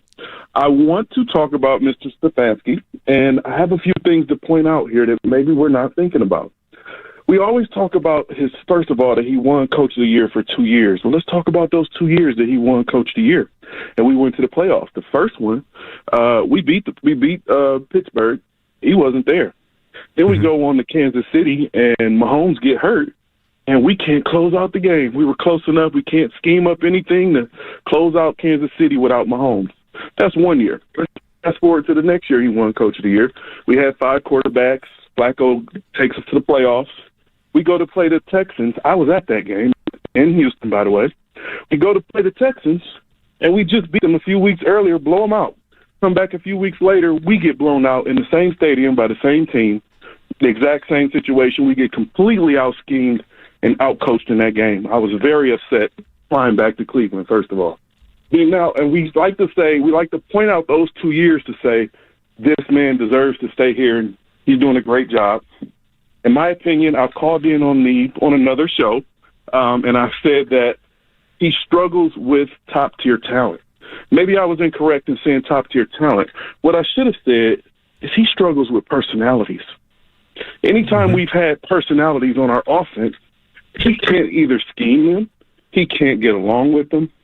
Something goes awry. I don't know if it's the front office. I don't know if it's him. I don't know if it's the players. We can point to Odell. We can point to Jarvis. Yeah, but Coach, right now, I agree with that sentiment, but right now, it's not like he's got big personalities in offense at the moment. No, I agree. He has his offensive struggles right now, but I'm just looking at the overall 6 years. When he has had talent, did he make them better, or did they struggle with him? Did they struggle in his offense? Did anyone come in here that was already an NFL player and get better in Stefanski's offense? Did anyone come in here, lead Stefanski's offense and get better in another system? We've got to kind of start looking at what is he doing when we do get talent in here. Maybe it's not top tier, but when it's a personality, which most of the best players in football have, pretty maybe wiry personalities. We got to have a coach that can manage that if we want to get good in Cleveland. We can't keep depending on guys like Bailey Zappi. Nothing against Dylan Gabriel. He's a great guy, but he's not going to make the other 10 run through a wall for him. He's just not that guy. Maybe he will be able to advantage and, make the right throws here and there. But he's not a guy that has a personality that's going to make the other team play better. Yeah. So that's what I'm worried about with Stefanski. Is he that guy to push it? If you don't have the quarterback, do you have the coach to do it? If you don't have the coach, then the quarterback has to do it on the offense. But every guy we've had with a personality has struggled in his offense. No complaints there. Different. Coach D, I appreciate you. Always another coach, but thank you guys. Have a good one. Thanks, Coach. Yeah, no, he's not wrong. I think it's different for this season. Now, you can make big personality. Maybe you want to say Jerry Jeudy is the big personality on the offense. But Jerry, since he's been here, it's not what he was when he was in Denver, and it felt like an incident was popping up every other week. Like, this is a very calm version of Jerry Jeudy. I don't see the problems or any of the incidents that pop up like in Denver. It felt like every other week he was getting in a Twitter fight with people. I don't even follow him on Twitter these days. You know what I mean? Like, it's different. But they don't have the big personalities right now like they used to. Yeah, I think in a lot of ways, and I'll draw back on like the fact that it's the scheme, and a lot of guys want touches. A lot of guys just want to be able to get the ball into their hands because your best players want to be playmakers, and that's not what Stefanski does. Like, I think that's part of the problem, and it constantly stems back to that. It's like, there's times where that works, but you even look at like a Shanahan where the scheme is just great. Mm-hmm. It works because it's great because Shanahan consistently gets the ball to his best players, and he gets a quarterback that doesn't have to be that guy, but just has to distribute to those best players. That's why the scheme works. He puts great players around an okay quarterback and allows those guys to elevate the rest of the offense. That's Shanahan. Kevin does a lot of the opposite, where we talk about Jeudy having 2 targets. Maybe your best player on offense right now. Like, he has to touch the ball. He's certainly the best in the wide receiver room.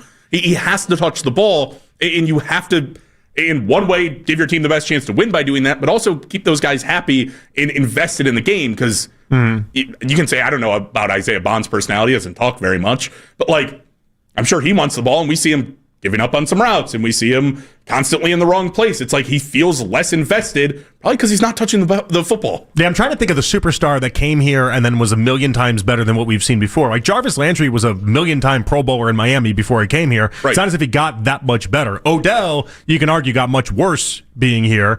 Kareem Hunt was better in Kansas City the first go-round than when he was here, and you can argue might even be better in the second go-round in Kansas City than what he is here now. Amari Cooper was a million-time Pro Bowler in Dallas, and it's not like he elevated his game to a higher level while here. It was still very productive. Yeah. But like, the point remains is that I don't know that people that obviously there's people that were drafted here, and that's a different story, but the people that came here while having success previously, if he got him to elevate to another level, and Jerry Jeudy might be the only one you can come up with, but he's come back down to earth so much this season that I think it almost gets taken away. Yeah, and I mean, you're also throwing the ball 45 plus times a game when Jerry Jeudy was having success, which didn't help either. Quickly, Mike Hall Jr. is out here tweeting, and he's saying trade ... You're just younger than I am. I'm 36. I feel like sometimes I speak for the younger people in life only because I don't know, I stay informed with like not like 6, 7. That's not what I'm talking about, guys, but I feel like, I don't know, is it wrong to say I have a connection to like the 23, 24, 25-year-old in some way? I mean, I don't necessarily. I mean, there's plenty of us who work here, so I would say that's a fair connection. Maybe. I don't know. I mean, yeah, I mean, we feel like we keep you up to date with a lot of the Twitter stuff, probably around here. Like Jax had me spending I don't know, like 3 hours yesterday on Whatnot trying to win golf gear, and I'm like, that's not something I should typically be doing, but there I was, and it basically it's like a live auction version of eBay. The thing's wild. Anyway, the point being, when it comes to evaluating what Trey ... means for Mike Hall Jr., what did you come up with? I mean, I don't necessarily think it means anything directly involved with Mike. Like, this is something that you probably get news or word from the team that maybe something's happening. You hear a rumbling. Is he trying to be Woj? Is he trying to be Rap Sheet? Or no, I think he's trying to generate a little bit of buzz. He's trying to break news? I think it's more just so like, hey, keep your eyes open, and people are going to react to that tweet, and you're going to get a lot of engagement on it, more so than it's like actually something big happening. Like, this could very well be. All right, Matt, give me your secret. I think it's something else that he might have heard from somebody. Like, you think Shelby Harris is gone? I could see Shelby. With it being a veteran, especially with where the Browns are at, I could see it being somebody like Shelby Harris that is gone. Well, Shelby Harris should be expected to be traded this deadline. Yes, absolutely. He should be. So, and if this ends up being a Shelby Harris trade, I don't love the clout chasing that Mike Hall Jr. is on right now, if that's the case. Yeah, no, I don't know. Like, do you really tweet about Shelby leaving? I feel like if you're going to make that tweet and want people to have their eyes open, it would be something coming in, not something leaving. Also kind of funny, though, if he just knows that this is going to get people talking a little bit, and he's just like, trade, ... Nothing else to do with it, just wouldn't it be funny trade, if it's one of his, like, lower-ranking Ohio State teammates that got traded for, like, a 7th rounder? Yeah, and it's just like, just heard it. I mean. Well, and it's somebody that's going to teams that aren't even related to the Browns. It's like, well, I told you something was coming. Something was obviously happening. People they're losing their minds on Twitter about this, and it's like, guys, it'll be all right. But the expectation, if it's Shelby Harris like Mac thinks it is, we can live with that. That'll be fine. All right, we'll put a pin in the Kevin Stefanski conversation. Nathan Zagura is joining us at 5 o'clock, okay? Nathan's going to give you more insight into why this went down and how this went down. He'll join us coming up in 20 minutes. But honestly, the best sporting event this weekend was a Game 7. Do Guardians fans feel bad for Blue Jays fans? We'll dissect that, and I'll get your input, Jake, on where exactly we need to fall in line with a Game 7 that will be remembered for a very long time. It's Afternoon Drive. Jonathan Peterlin and Jake Volnick with you guys right here on The Fan.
In an easy-to-apply stick, and it dries fast, so there's no mess. I use it to comfort myself and my family. Thanks, Mom. Vicks Vapo Stick, soothing comfort for the whole family. And try Vicks Vapo Shower Max for steamy Vicks Vapors when you need more comfort for yourself. Use as directed. Want to talk Browns while you're at work? Baskin and Phelps, weekdays starting at 10 on 92.3 The Fan. Take the fan with you wherever you go. Listen to us on the Odyssey, iHeartRadio, or TuneIn apps. All right, back at it here on The Fan. It is Jonathan Peterlin and Jake Volnick Afternoon Drive with you guys. Nathan Zagura joining us in 15 minutes.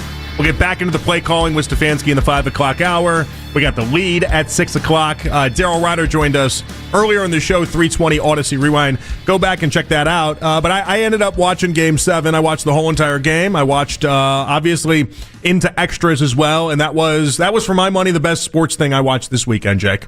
Yeah, I mean, I would probably agree. I was in a bar on Saturday, and I was literally sitting down in the bar. Everyone else is up and doing things, and I'm sitting there with it on my phone because I couldn't see the TVs from where I was seated. I was going to say, the bar didn't have TVs? They did, but they were only located by the actual bar, and I didn't really want to sit at the actual bar. It's a bad setup for a bar. Yeah, I bad agree. Bad job by the bar. I mean, you're at a bar. You should be able to watch the World Series game. I would fully agree. But so I pulled it up on my phone. I was sitting there. Everybody else is doing something, and I'm just like, oh, Jake, have fun. And I'm like, I am. Walk away. No. Like, I'm enjoying this right now. When this game's over, fully available. Until then, though, they're the World Series out. I'm watching the World Series. The game didn't get over till, like, what was it, 12:15, 12:30, somewhere around there.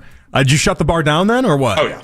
Yeah, okay. You have to You shut say, the bar down. If that's the assumption. Come on. I forget you're 23 years old. Of course you shut the bar down. Have to shut you the want bar to know down. the last time I shut a bar down? Right around 23? Easily a decade. Easily a decade ago. It's been a long time since I shut a bar down. We went to a wedding a couple Fridays ago, and I was out by 9:30. That's which is a wild concept for people of your age. It's funny because anytime I talk to somebody, because again, you mentioned we have a lot of young people around the station, and they'll be like, yeah, weddings, like that's great. You got an open bar, like you live for it. And I'm like, open bar is not the incentive that you think it is for someone like myself at this point. Open bar does nothing for me at this point in life. That's all the incentive for me. That's all it takes. I can buy booze. I have a whole bunch of booze at my house. I don't need the free booze at a wedding. We're good. Listen, it's okay. I think I could have an entire house full of booze, and if you offer me free booze, I'm gonna be like, I don't have to pay for any of that. That's the free part of it. There's a spot. It used to be the case with me too, where I'd be like, oh yeah, you kidding me? Like a all you can drink activity was like the gold standard. That was like the coolest thing in the world. And now as I got older, it's like a bottle of Jack Red is not that expensive, guys. Like we'll be all right. It'll get the job done, I promise. I mean, it does it the same, but if it's somebody else's bottle of Jack Red, I like that bottle better. I love you just at the bar with your phone out, just watching baseball and not wanting to be disrupted by anybody else, though. I wanted to sit at the bar and I wanted to watch baseball. It's all literally anytime I go out to the bar, that's all I want. Like you could put on Korean baseball and I'm gonna be like, oh, now I have something to watch. Now I'd rather communicate with people. I was while gonna say watching you're not Korean like baseball. mingling, you're not like talking with the other people. Like, isn't that the point of going to the bar is to kind of hang out with people? Yeah, but I need the secondary media. Like I'll sit there with my friends and drink, but like I'd also like in my view to have some kind of sporting event. So what was happening. the setup with this bar? Why were you guys not able to be in a good spot for the actual like viewing of the World Series? It wasn't too crowded by the bar, I would imagine. No, I mean it wasn't crazy. The bar only had 6 TVs and they were all up at the bar. Like it lined the bar, like the actual bar area of it, but it was just 6 TVs. John Taffer needs to shut this bar down. Yes, I agree. We need to bar rescue this bar. This bar just went through a renovation to add the 6 TVs. How is a bar do you have less TVs than I have in my house? That's not a good sign. That's not a good sign. If I walk into a bar and I'm like, I have more TVs at home than what is currently going on at this bar, I probably leave that bar. Yeah, I would like to, wherever I could stand anywhere in the bar and I should have a view of basically what sporting event I want on, as long as I'm not like interested in something niche, right? Like if I'm like, oh, I'd love to see the Seattle Kraken game right now. Okay, I don't need that. But if it's Game 7 of the World Series, shouldn't matter where I stand in the bar. I should have a view of Game 7 of the World Series. I mean, I like the idea of giving out remote controls to people at different spots of the bar too. And so then, like, if you're at a table, each table gets their own TV, and then you can just you get to change the channel, and you get to have the remote, and you just get to change it to whatever you want. That should be in play at bars. See, now we're talking about this would be a bar that you and I would open, Jake, because this is a place I wouldn't leave. Oh, money idea. You get to pay to have access to the remote that puts the TV show on the TV that you then want. So it's like, you know how you have like jukeboxes, obviously, and the touch tunes, and you pay like $1 and then you get to put whatever song you want on? Same type of theory. For like $1, you get a half-hour control over whatever we watch on the TV. This is good, especially if you do them at the bars. I mean, you could go up to like, hey, $10, but you get your own bar TV and it's whatever you want on the bar TV. No, not the $1. You have to have them buy a pitcher. And then you get the remote access for half an hour. Buy the pitcher, you get remote access. It's got to be for the length of the pitcher then, or is that what that is? No, give them 30 minutes. This would not go over well with people in general. I don't know why we all became cool with accepting the idea that you have to pay for the music at the bar. For some reason, we all just like, of course, Touch Tunes has to make money for some reason. I could see a lot of people, myself included, being like, wait, what has society turned into? I have to pay to watch sports at a bar? I'll just watch in my house and drink for free. I mean, this is a good point because I would hate that idea of going to a bar if I owned a bar. I don't mind this idea. I'm just trying to think of a way to make money is all it is. And so I love the idea. It's Game 7, an awesome game by every single account you can imagine, and then you're on your phone taking in the game, and you have the rooting interest from there. Yeah, and really, this World Series is odd because I didn't really have a rooting interest either. I was rooting for the Dodgers, oddly enough. So I talked about this on Overtime. I was like, I really don't know who to root for because in one way, the Dodgers are the top payroll in baseball, and they are paying $100 million more than the Blue Jays are, who are still the 5th highest payroll in baseball. So that tells you the discrepancy between the two. And in some way, felt odd to root for the only Canadian team too. I don't know. Felt very unpatriotic of me if I wanted to root for Toronto, so I couldn't do it. I was just like, if the lockout could happen right now before this series started, that'd be the happiest result to me if the World Series never played. It was an incredible Game 7 by all accounts. Everything down to the Rojas home run in the 9th, to the force out at the plate, to the idea that Shane Bieber vomited all over his shoes and that porn stash that he's rocking. Like there was so many elements to this game that just gave you WTF. And it's all you can root for as a sports fan with really not much of a rooting interest. Give me as many WTF moments as I possibly can get, and that game was just littered with them. Yeah, I mean, that was, like you said, it's basically everything it asked for. Like, if I'm a impartial fan, I'm just rooting for basically chaos. And you got pure chaos. Like, Blue Jays felt very in control early, and then things flipped on its head. We got extras. Everybody loves free baseball, right? You give me free, I'm taking it, much like the alcohol. I don't know. I was enthralled in the game, and very rarely do I feel like I'm actually very invested in something where I don't have a rooting interest. But like that's the type of game that'll do it for me.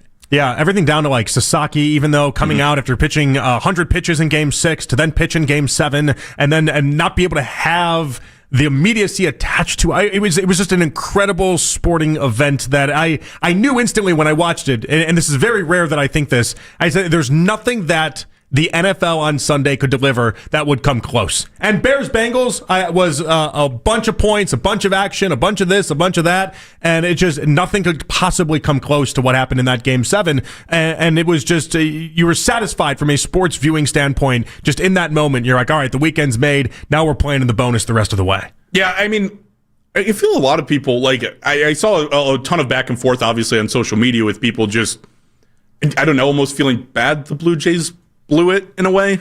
Well, they were kind of, it was weird because you mentioned like the 5th highest payroll, but for some reason people looked at him as like a scrappy underdog. Yeah, but it's only because they were playing the Dodgers. Like, yes, that team was far from a scrappy underdog. They also bought half their team this year. I know, but everyone looked at him like they were some scrappy underdog. And we love to root for an underdog, and that was just kind of the result of that. And that's, I mean, it was... And also, I mean, the idea that Toronto should have won the game in 4 different parts, I think, played into this as well. Like, there were 4 different moments you can look at and say, if you're a Blue Jays fan, I mean, everything down haunting is one way I would describe it if you're a Blue Jays fan. I was even thinking, like, back in Game 6 on Friday night, they cut to it in the 9th inning. The Blue Jays have 2 runners on. You got 1 out, and Fox goes back from the commercial break because there was a pitching change, and they go up in the rafters, and they look at the 93 World Series banner, the one where, you know, Joe Carter has the walk-off in Game 6, and like, they were setting the scene up for that to then have Toronto just absolutely blow it. It was a masterclass in moments you'll remember as a Toronto Blue Jays fans for 30 years. You must have had 5 or 6 different moments that you'll remember for 30 years from now where it felt like the whole sports or the whole baseball world was just trolling with your emotions. Yeah, and I guess devastating. Yeah, like, but as a Cleveland fan, like, I've gone through countless of those moments. Like, I feel like you've been in those moments over and over again to the point when it happens to other people. Well, that's also weird. It was weird, too, though. It turned into some sort of like, we have more pain than you have for some reason. Like, and I didn't understand that because, yes, there was a lot of pain attached to an extra innings loss in 2016. There was a lot of pain attached to an extra innings loss in 97. Yes, Guardians/Indians fans have been through that pain, but it didn't feel like it felt odd to try to measure our pain versus their pain. Yeah, like both are painful. Yeah, they both stink. Both stink. Like, it's just bad. I don't know that I necessarily like feel bad for them. It's like, hey, know what you're going through. That stinks. But like, again, would I feel worse if this is the 30th payroll in baseball? They had fought to this moment, and you had a bunch of young guys come up and just do it. And they built the roster the quote unquote right way. Sure, I might feel a little bit worse. You went out there, you bought a roster, you put together a good team, you lost. Somebody always loses in the World Series. Somebody always loses. Somebody loses. We have a loser. Yes, some are more devastating than others, but somebody always loses, and that stinks for that team. All right, somebody that doesn't lose, Nathan Zagura. He's going to join us coming up next. The latest on the play calling duty going from Stefanski to Tommy Rees happens next right here on The Fan. This is Bill Ryder with an Odyssey Sports Minute. Let's credit Yoshinobu Yamamoto with one of the greatest performances in World Series history. Maybe it was the level of Madison Bumgarner in 2014, maybe it wasn't. Either way, the Dodgers star was able to clock 3 wins in a single World Series. A complete game, a remarkable performance in Game 6, and a return the next day to go 2 2/3 scoreless. It's one of the great performances we've ever seen, and it'll go down in history. I'm Bill Ryder. This is the story of the one. As a maintenance supervisor at a manufacturing facility, he knows keeping the line up and running is a top priority. That's why he chooses Grainger. Because when a drive belt gets damaged, Grainger makes it easy to find the exact specs for the replacement product he needs. And next day delivery helps ensure he'll have everything in place and running like clockwork. Call 1-800-GRAINGER, click Grainger.com, or just stop by. Grainger, for the ones who get it done. Now that I'm a dad, I can't stop thinking about what would happen to my kids if something happened to me, like losing the house or not affording college. Yeah, that used to keep me up at night too. It's why I finally got life insurance from Ethos. It's 100% online. No medical exams, just a few health questions. I got $2 million in coverage for around $2 a day. I never realized it was that simple. Get your free quote at ethos.com/game. That's ethos.com/game. Rates may vary. Bill monthly. Sample rate 10-year term life policy for a 35-year-old healthy non-smoking male. If you've been diagnosed with moderate to severe plaque psoriasis, this is what it sounds like to be 1,000,000 miles away. Imagine being 1,000,000 miles away. Tremfya Kuselkumab, taken by injection, is a prescription medicine for adults with moderate to severe plaque psoriasis who may benefit from taking injections or pills or phototherapy. With Tremfya, clearer skin is possible. In clinical trials, at least 70% of patients saw at least 90% clearer skin at 16 weeks. Results may vary. Tremfya is also indicated for adults with active psoriatic arthritis. Serious allergic reactions and increased risk of infections and liver problems may occur. Before treatment,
Akron will host James Madison, and Kent State will welcome in Troy, as both games will tip off at 7 o'clock. Ohio State welcoming in IUPUI to Columbus at 6:30. Browns radio analyst Nathan Zagura joins the show next. Headline sports news every 20 minutes on 92.3 The Fan. From the University Hospital Sports Desk, I'm Matt Corrali.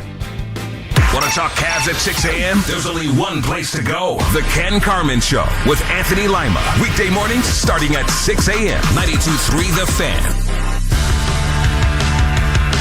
Sports Talk on 92.3 The Fan is presented by Paramount Plus. You can't count out much, but you can always count on Sundays at the NFL on CBS and Paramount Plus. Watch your local NFL games live every Sunday all season long. Visit ParamountPlus.com/NFL to get started today. All right, back in here on The Fan. It is Jonathan Peterlin and Jake Volnick with you guys here on Afternoon Drive. The lead coming your way in 60 minutes. Nathan Zagura coming your way in moments. A couple of tweets coming in. Bob saying Flo and Eddie's in Menor back in 1998 had TVs in there and all their booths. So you could watch whatever sporting event you wanted in the booth that you had. And that kind of reminds me of back in my horse racing days. Because, you know, my horse racing days were when I was 15 years old and would go to the horse track every day. Not problematic at all, but that's neither here nor there. But there were definitely sections where you could have your own TV booth. And yes, a lot of the times it was for simulcast such. But a lot of times you just also put on a sporting event and just kind of hang out and then just have the simulcast on all the other TVs. But you have your own little booth with your own little TV. Now, the idea of a bar, though, is that you go and you talk to other people. Doesn't this kind of eliminate that fact, too? Hey, listen, you're the one going to bars and watching Game 7s just on your phone. Well, I'm all in. Well, you're supposed to be doing the interacting with other people thing. I don't really care about the interacting with other people. Like, if I go to a bar, I'm perfectly content just being with my friends and not talking to another soul for the rest of the day.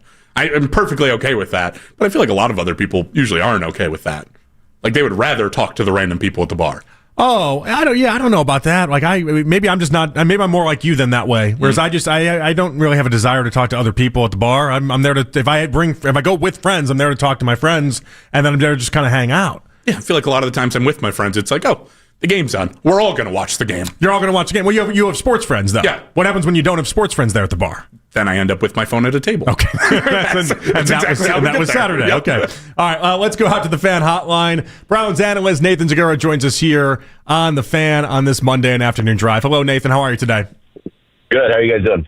We're doing good. We've spent a lot of the day talking about the play calling duties going from Kevin Stefanski to Tommy Rees. Your initial reaction when you found out that Kevin Stefanski was, in fact, releasing the play calling duties was what? I was surprised. You know, it's not like you could be totally caught off guard because he did it last year in the middle of the season as well.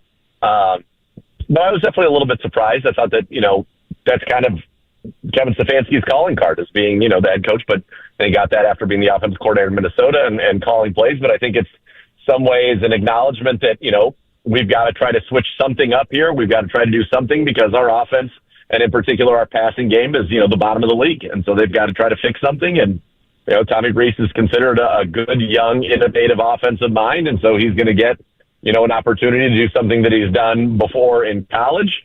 And now he'll get a chance to do it here in the pros. Nathan, does this come with an expectation that the offense actually it changes in any way, or that it looks different, or is this just a changing of guards of sorts? I mean, I think it comes down to two things. One would be, if there are certain things in the scheme that he, would like to tweak, or certain things that he wants to utilize more than we did before, that would look different. And then the other part of it is just kind of part of play calling, right, is feel and sequencing and setting things up. And, perhaps he has a slightly different approach to that than Kevin Stefanski did. I mean, the bottom line is, it's a results-driven league, and right now our results on offense haven't been good enough. And so hopefully, this provides some type of a spark that does produce better results. I mean, at the end of the day, that's all we want, is this offense to be better, more fun to watch, more points on the scoreboard, leading to more wins. And so now Tommy Rees is going to get that opportunity. I'm curious to see if it looks different, if the sequencing or the style of that is different. But we really probably won't know much about that until, obviously, Sunday in New York. What will it tell you if, in fact, on Sunday it does look drastically different, but it looks drastically better as well? But then it was a good decision by Kevin Stefanski to turn over the play calling to Tommy Rees. I mean, right? That's like, At the end of the day, he made the decision to do this. and he's looking for something. And if it works out, then obviously it was a pretty darn good decision. So I think we should all hope that it does work out, because that'll be a better product for all of us who cover and enjoy the Cleveland Browns. I'll set this up as like, I look at other coaches around the league who make the CEO type thing really work. Like it can work for a Mike Vrabel. It can work for a Dan Campbell. We know Kevin is a lot on X's and O's. We know how much he likes play calling.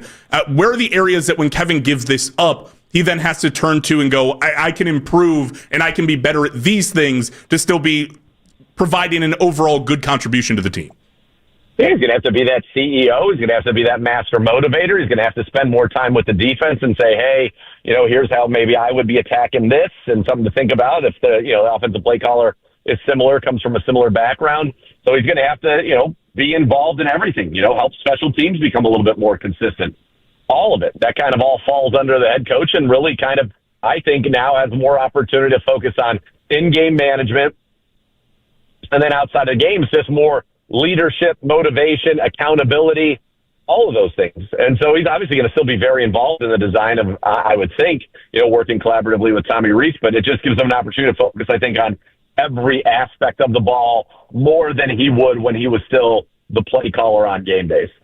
Trade deadline a little under 24 hours away. We're about 23 hours away, 4 o'clock tomorrow, Nathan. One thing I'm just fascinated by is what happens with David Njoku. Obviously, the Packers just had an injury with Kraft over the weekend. They're a team that uses 12 personnel, an absolute ton. But in the same respect, I'm like, all right, if they need someone like Njoku to be able to run their offense, don't we also need somebody like Njoku? That delicate balance where it feels like Njoku's got more value than maybe he had, let's say, even 48 hours ago, but you're also trying to play with the idea that you need the offense to at least do something this season. How do you feel like the Browns should attack something like that? Yeah, it's a tough question. That's why, Andrew Berry gets paid the big bucks. But I think that this is a team that has to be realistic about where it is for 2025. It's not like David Njoku's an old player, so certainly you could see him being on here for the foreseeable future. You got to look at, what's being offered and take all those things into consideration. I don't like the idea of us giving up future assets, because it just doesn't feel like we're in a position right now where we're going to make that big run. We just at 2-6, we're just in a pretty deep hole. But at the same time, I don't like the idea of giving away good players. If we're not good enough right now, giving away good players doesn't necessarily make us any better. So I'm not looking for the Browns to move any marquee names. If there are some older veterans that teams, that are here kind of on the one-year deals that teams would, give us some type of draft capital for, I think that's really where the Browns should be. But I'm with you. We run a lot of 12 personnel. David Njoku is still a very good player. And, the idea of being able to have him and Fannin, that gives you, at least you've got that feeling good. You've got, Quinshon Judkins you feel good about at the running back position. And, we still got to go address, getting weapons. And hopefully Cedric Tillman coming back helps with that. But, yeah, I don't see how we get better unless the compensation is so significant that it's, staggering by trading some of some of the good players that we have on this roster right now. So obviously you can look at the reports of the Browns are expected to be buyers at the deadline. A lot of different categories buyers can actually fall into. Do you think that the big type of move to go get maybe a wide receiver 1 or left tackle would still be on the table, or does buyers for the Browns maybe mean something slightly less than that? It's a good question. I really like the trade that you made. Obviously, I loved Greg Newsome, but getting Tyson Campbell, not only who is a good scheme fit, but he's somebody that is under contract for the future. So let's say that you could turn, another veteran on the team who's on an expiring deal, bring in a younger player at that position who's under contract for the future. That's the kind of buying I would see. Now, that takes buying and selling, right, because you're moving an asset of your own. I don't see the Browns giving up good draft capital to bring somebody in this year. That just feels like a difficult situation, especially knowing that, you've got to be mindful of the cap and your situation there, and guys on rookie contracts are the best values, and you've got, you're set up well to have 3 pretty early picks in this draft, and I think you probably want to get more there. So to me, it's going to be more of maybe a swap like we have seen there, where you give a guy who maybe is a little considered better at this point in their career, but you're bringing in somebody who's got more potential long-term and who's under contract. That I can see. I just don't see the Browns trading, a day 1 or day 2 pick to bring somebody in unless it would be shocking to me if they did that. Nathan Zagura joining us here on the Fan Hotline. Nathan, you mentioned on the last broadcast that quarterback change had to be at least considered. So what does this play caller change mean for Dylan? And does it mean his leash gets longer because of this, or does the end result matter more than that at this point? I think that clearly, 4 games they've decided is not a sufficient sample size for Dylan Gabriel. And I certainly understand that given how, one game is a short week in Europe. You get the Steelers game, which was just kind of, you got blitzed all over the place by our offensive line, struggled mightily, got hit 17 times. Then you have the bad weather game. This was the first one New England. I said to you guys, going into it and then coming out of it, this had to be Dylan Gabriel's game. That's where they are susceptible. They're a great run defense, but they are susceptible a little bit to the pass. And, we couldn't get that going. So obviously they're giving him another shot coming out of the bye in New York.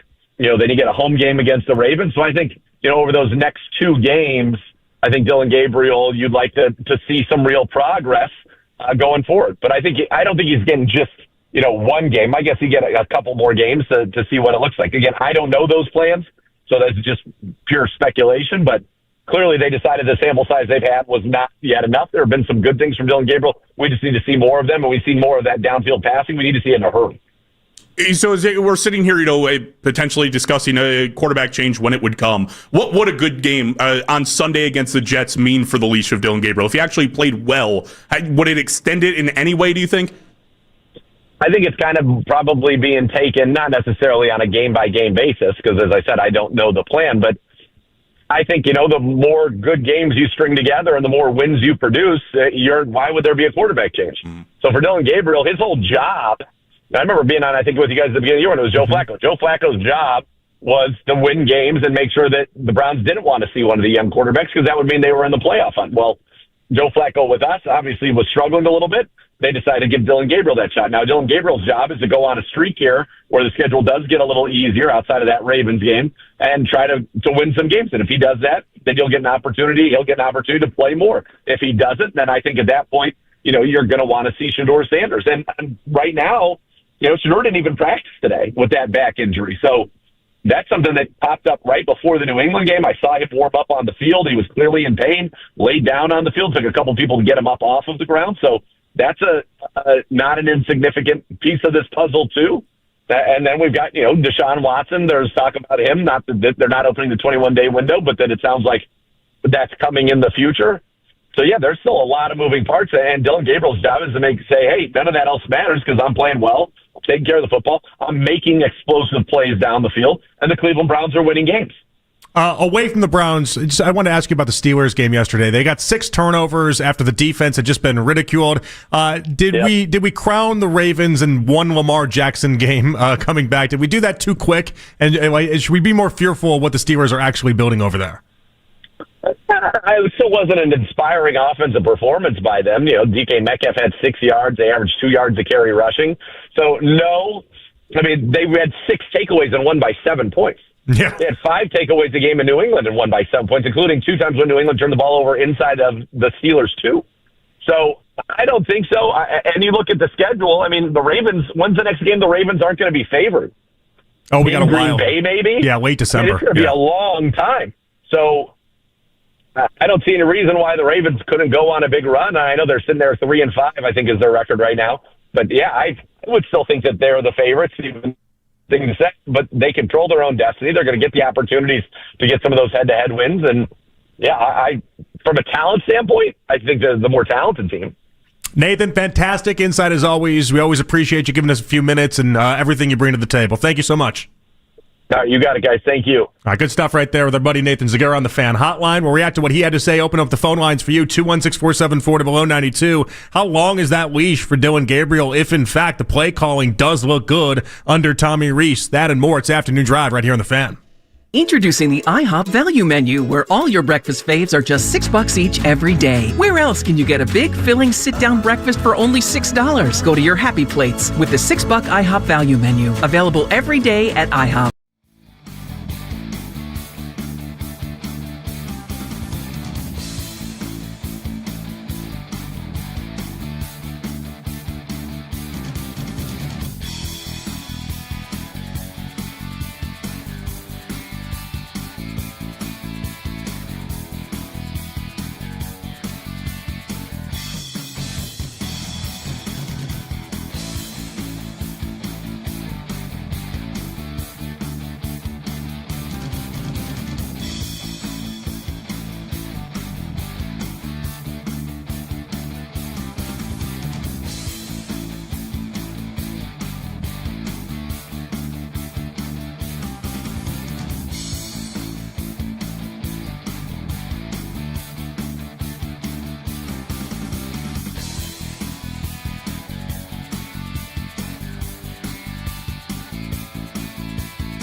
Coming in IUPUI to Columbus tonight at 6:30. Tonight at 7 o'clock, tune into Westwood One's coverage of Monday Night Football here on The Fan as the Cowboys will welcome in the Cardinals in an NFC showdown. Headline sports news every 20 minutes on 92.3 The Fan. From the University Hospital Sports Desk, I'm Matt Corrali.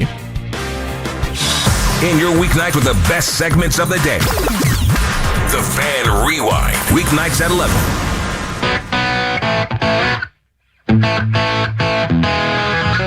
They're giving them another shot coming out of the bye in New York. Then you get a home game against the Ravens. So I think, over those next two games, I think Dillon Gabriel, you'd like to see some real progress going forward. But I don't think he's getting just, one game. I guess he get a couple more games to see what it looks like. Again, I don't know those plans, so that's just pure speculation. But clearly they decided the sample size they've had was not yet enough. There have been some good things from Dillon Gabriel. We just need to see more of them, and we see more of that downfield passing. We need to see it in a hurry. That was Nathan Zagura on the play calling change. Kevin Stefanski out, Tommy Rees in when it comes to actually calling the play. Again, Stefanski's job is still safe. When I'm like, Stefanski's out, there had to have been somebody that's like, oh, he got fired? I missed the ESPN alert. No. He's not fired. He's very much has his job. He's just no longer calling the plays, which is not something that I thought he would give up, but I didn't think he'd give it up last year, and he did there as well. But it is an interesting question. Like, does this now reset the clock for someone like Dillon Gabriel? If you have a new play caller, in theory, you should have a new, fresh opportunity and fresh outlook. I just don't know that it's going to work that way. So in a lot of ways, I think that'd be possible. But again, the fact that I don't think there's really going to be a drastic difference between Tommy Rees and Kevin Stefanski, if it doesn't look almost any different by the time you roll around to the first game, and if it looks the exact same as it did, it's like, okay, should I actually be giving you a longer leash, or am I just seeing the same product over and over again? It's a evaluation of your talent, not an evaluation of the guy who's telling you to throw the ball. Because, again, we'll go back to what Stefanski said on Thursday, which was, there's guys open down the field. He claims that there's guys open down the field. It looks like there's guys open down the field. Doesn't seem like Dillon can hit him. Yeah, so unless changing the play caller is allowing, maybe Tommy sees something different in a specific type of play call where Dillon's going to be able to identify that player or have more time to identify that player, whatever it is. If there's still guys open down the field and Dillon's not hitting them, that's a Dillon problem. That's not a play caller problem. Yeah, which would then make you want to just bring in somebody else. It would make you want to say, all right, Shador Sanders, now you're up, and here we go. And I just don't know how many games somebody new, a new, fresh set of eyes, while also kind of being an old set of eyes because he's been there the entire year, but having Tommy Rees call the plays, I just don't know how long of a leash that then gives Dillon. And I think a lot of people would expect it to kind of reset, but I just don't see it that way. Now, am I expecting something different on Sunday? No, I'm not. But if it does happen, then watch out, Stefanski, because people are going to be coming for you. The same way they come for you right now with Joe Flacco looking very different in Cincinnati, they'll be coming for you as well. Yeah, I mean, as weird as it is, like Kevin, I'm sure, I know, is rooting for Dillon Gabriel to have success in this moment, but it's also the thing that kind of damns you the most. I know. This is what makes it so interesting. It's so odd because it's the thing that makes it look the worst for Kevin Stefanski, even though at the end of the day, at least the optics of the entire move are Kevin's decision is to give up play calling and give it to someone else. So it would in turn also be Kevin making Dillon in the offense look better just by removing himself entirely from well, not entirely, but removing himself from the headpiece of the actual product that's out there. Well, if it goes well, then everything was collaborative, right? Right. Everything collaborative, all big collaborative. And if it doesn't, thought partners. And if it doesn't go well, then you get the Ken Dorsey treatment from last year. That's all this is going to be, right? This is his big setup is to give the Ken Dorsey treatment from last year. My problem, or at least the difference with that, is that I think he's rooting for Tommy Rees. I really don't know that he was rooting for Ken Dorsey last year. Yeah. I think he knew that his job was safe. I think he had every idea that his job was safe. He wasn't going to be fired. I don't think he wanted anything to do with Ken Dorsey to begin with anyway. And I think last year, once you got in that spot, it was about saving his reputation to then be able to go ahead and reignite everything this following season. The problem in that is that he wasn't able to reignite anything. This is one of the worst offenses we've ever seen. This offense rivals the two offenses we had when the Browns went 1-31. Like, this is all-time Browns level of bad, which means it's all-time NFL level of bad. And so the idea that Tommy Rees couldn't step in here and look at least a little bit better, I don't know that that's a crazy thought that Tommy Rees should look better. Even though it's the first time that he's ever done this at the NFL level, he should look better than what it currently has been. But again, we haven't seen any change, and we haven't really been able to see anything with Stefanski work, and so we're just kind of stuck here. So I almost wonder if this move would have made more sense in conjunction with the move to Shador. Yes. I think in a lot of ways it might show a little bit more of a fracture in the organization between Barry and Stefanski, because the admittance there would be basically, I think you'd be better off with Tommy Rees as your play caller than you were with me. Like, maybe the way that I'm calling plays, you wouldn't succeed, but maybe Tommy can figure that out and he'll be better with it. The question then would be, why draft Shador in the first place? But there's a part of me, and this is the arrogant part of Stefanski that I can't let go, is the idea that he wanted to see other people fail with Dillon Gabriel too. And I know it's not what you're supposed to be thinking, because he's supposed to be wanting to have success and his team have success and everything. I just think there's a personal side to all of this, and there's an ego attached to all of this. And I think it's very damaging to Kevin's ego if he looks at himself the way I think that he does, where he's Shanahan, where he's LaFleur, where he's McVay, where he's Kevin O'Connell, one of these great play callers. I just think this is damaging to him, that he can't get this right and that he's not as good as he thought he was. And so if somebody else is able to step in and do it, that hurts you. Meanwhile, if someone like Tommy Rees, that is, again, relatively respected, it's not like he has a bunch of play calling experience though, but if Tommy Rees steps in and isn't able to do the job, then he can point to Tommy Rees and say, listen, nobody was able to do the job. Didn't seem like it was possible. Looks like it is a problem with Andrew Berry and the amount of receivers that he brought in or lack thereof. Looks like it is a problem with the offensive line. Like in some ways, from a mental headspace, it kind of lets him off the hook. And I think it's an awful reason for doing it, but I could 100% see that being part of the reason why. We're all just too wrapped up into our own beliefs of ourselves in order for it not to be a part of the play here. Kevin doesn't give me like massive ego vibes. Always has to me. Okay. It's silent because, again, you just have to pay attention to the moves. It's more actions than it is him just sitting there at the press conference and appearing to be humble. It's more about his actions and how he's approached everything. I've thought this for years, that he is way more egotistical than anybody wants to believe, because he puts it in a nice package. He puts it in a nice frame and a nice mindset where you think to yourself, like, all right, no, he's humble and he's this and he's that. I'm telling you, he's got an ego just like the rest of them. I believe this for years. And so if I believe that to be true, and again, I do, I just believe there's got to be a part of him that thinks to himself, like, I'm great at this. I know I'm great at this, but the NFL world hasn't confirmed that for me because of what we've seen on the field. All right, Tommy, go ahead. Try. Now, again, in that same mindset, it is really damaging to him from a mental standpoint if Tommy Rees is really great at this. Like, if Tommy Rees has Dillon Gabriel thriving, then it's going to be a real shock to Kevin Stefanski about what to do. But this is why I bring up Joe Flacco in Cincinnati and all this. Again, we'll have no confirmation of this ever.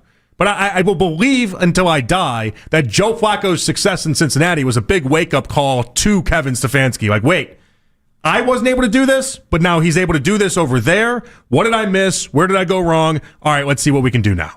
The crazy part is where you went wrong is just clearly so obvious. It's like, he didn't want to throw the ball deep. Yeah, but like, everybody can look at it and say that's the problem. Like, I don't even have a problem with like the, quote unquote West Coast style offense, which is obviously variation to sort of what Kevin runs, or it's a lot of short passes. But it's like, when you're not successful doing that, and especially in today's NFL, they would tell you to go away from that. Like, you're better off taking the shots down the field, especially with a ridiculous defense behind you. It's like, oh, you turn the ball over. Yeah, you can't do it every single play of every single game. That's not going to work.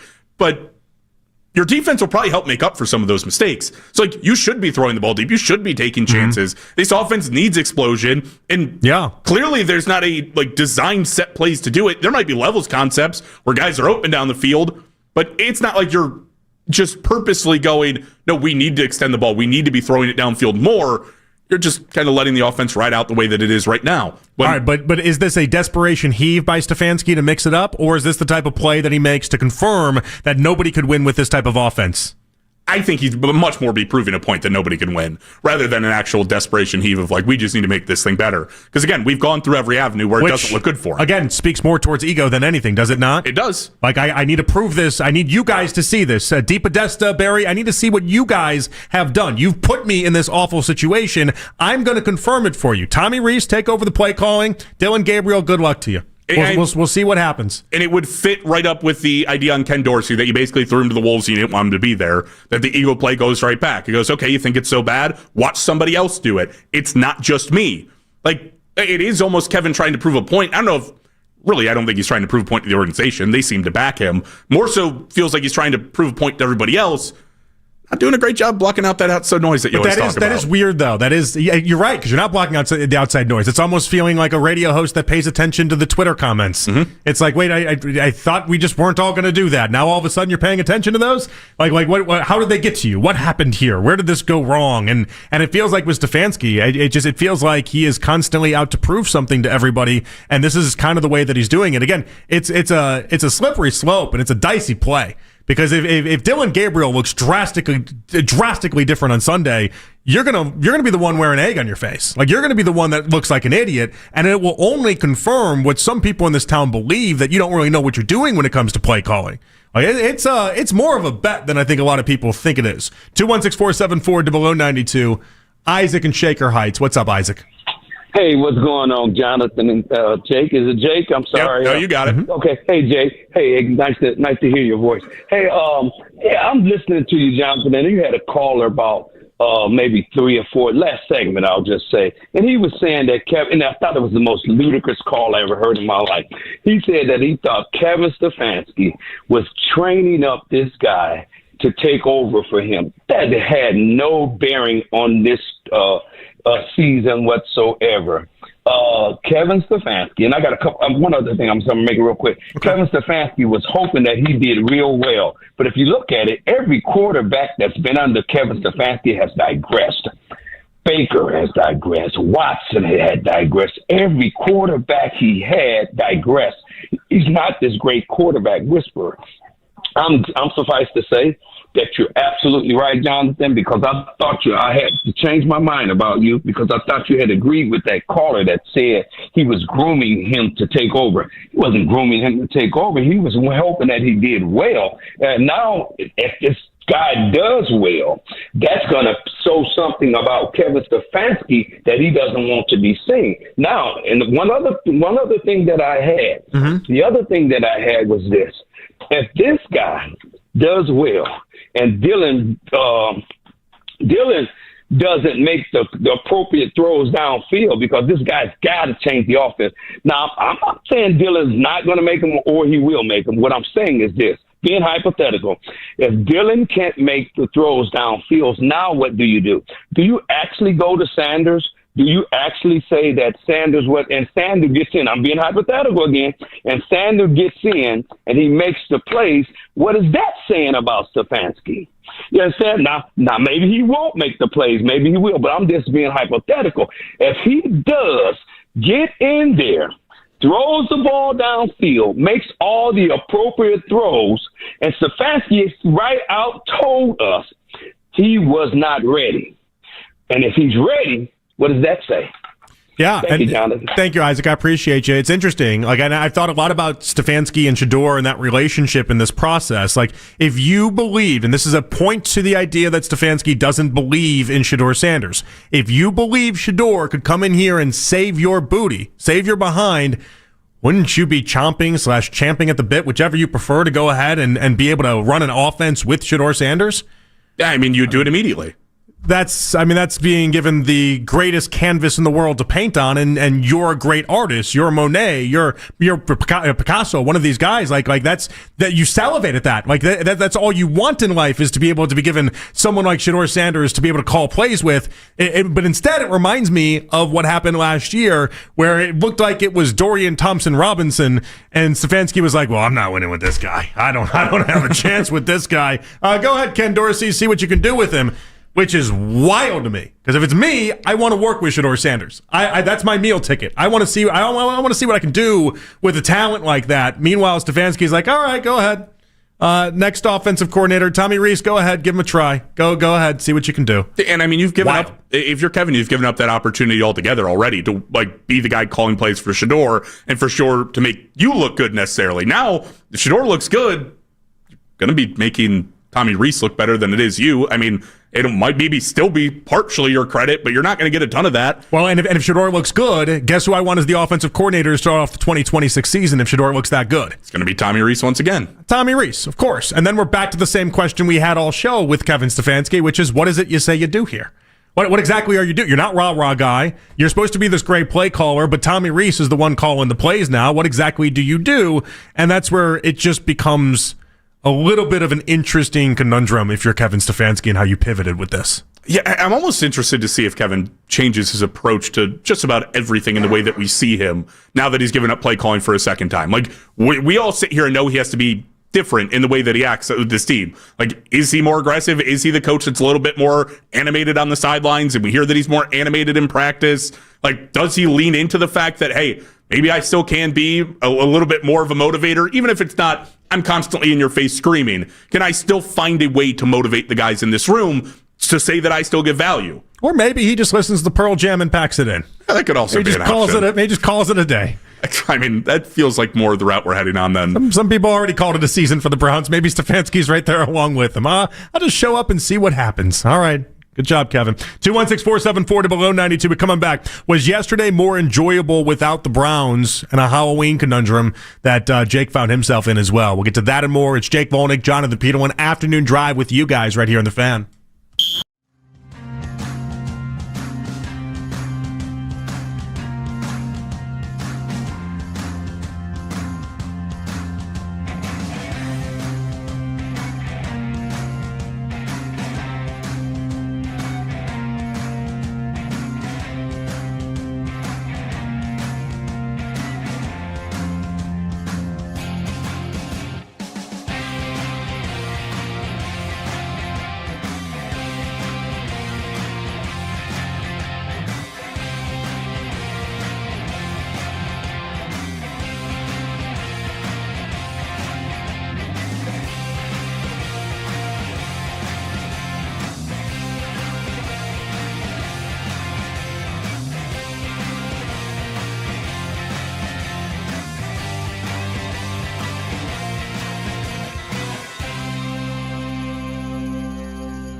save you hundreds. You're in good hands with Allstate. Not available in every state. Only applicable for new auto insurance business. Rates will vary by several factors, including how you purchase the policy. Potential savings vary. Allstate North American Insurance Company and affiliates. Northbrook, Illinois. The NFL trade deadline is 4 p.m. tomorrow. Stay here for all the latest from Berea and all across the league. Cleveland's Sports Radio, 92.3 The Fan.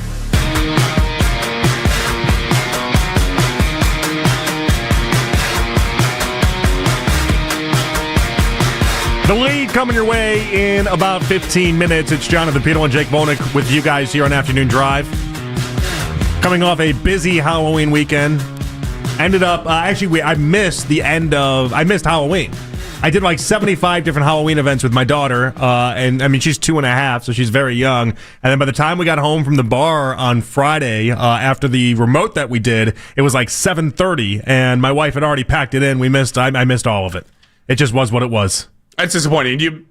We talked in the pre-show. You'd prefer to like be there in that event, yes? Yeah, I want to be there be there with my kid. Yeah. Listen, on Friday I played. That's not a controversial take, is it? I wouldn't say so. I want to be a good parent. That shouldn't be a controversial take. Listen, Chris Mad Dog Russo had said that he hated going, like he would do anything to get out trick-or-treating with his kids, which I found very weird. He was in Get a Grip on Friday because I don't like that's just very odd. It's like, oh, so you don't want to see your kids be happy? Maybe I'll sour in this. I'm not sure. I'm still very much at the point where I want to be super dad. I want to be the dad that is there and everything. I want to be the dad that is involved in his kid's life. I want to be, again, maybe that changes. I don't know. Maybe like 15 years from now, I'll be like, you know what? We've done a lot of Halloweens. I'm cool. Well, it better change 15 years from now. She'll be almost 18 years old. Right. But you know what I mean? Like maybe at that point I'll be like, all right, I'm good. But at this point, I'm still having a lot of fun experiencing everything that she experiences for her first or second or third time. That's also then the first or second or third time for me. Yeah, and I mean, honestly, at this point, I mean, it's basically to her, I'm sure, feels like the first time, right? Like you don't remember anything. No, from but that's what's cool about it is that now she can speak a little bit better because now she's 2.5, and so like her words, like I guess she was going around and she was actually doing like saying trick or treat, and then like saying thank you when she got the candy and all that stuff, and like that I think is really cool. Like that part's fun to me. So yeah, I wanted to be a part of that, but also that's life. That's okay.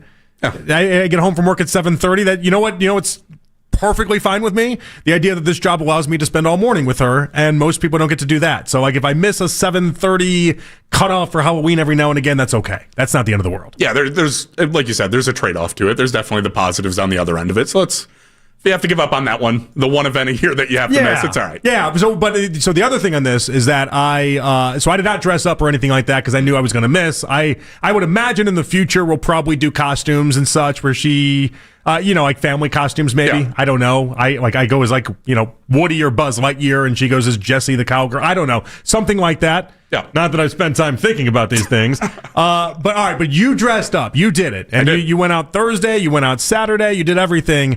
But what I thought was interesting is that you went as like lesser known costumes. Yes. You told me one guy. I don't even know what you're referencing. I still don't even know what you're referencing. Was this my Kronk? You don't know who Kronk is? John Pork is calling? Oh, John Pork is calling? Yeah, John Pork. It's a meme.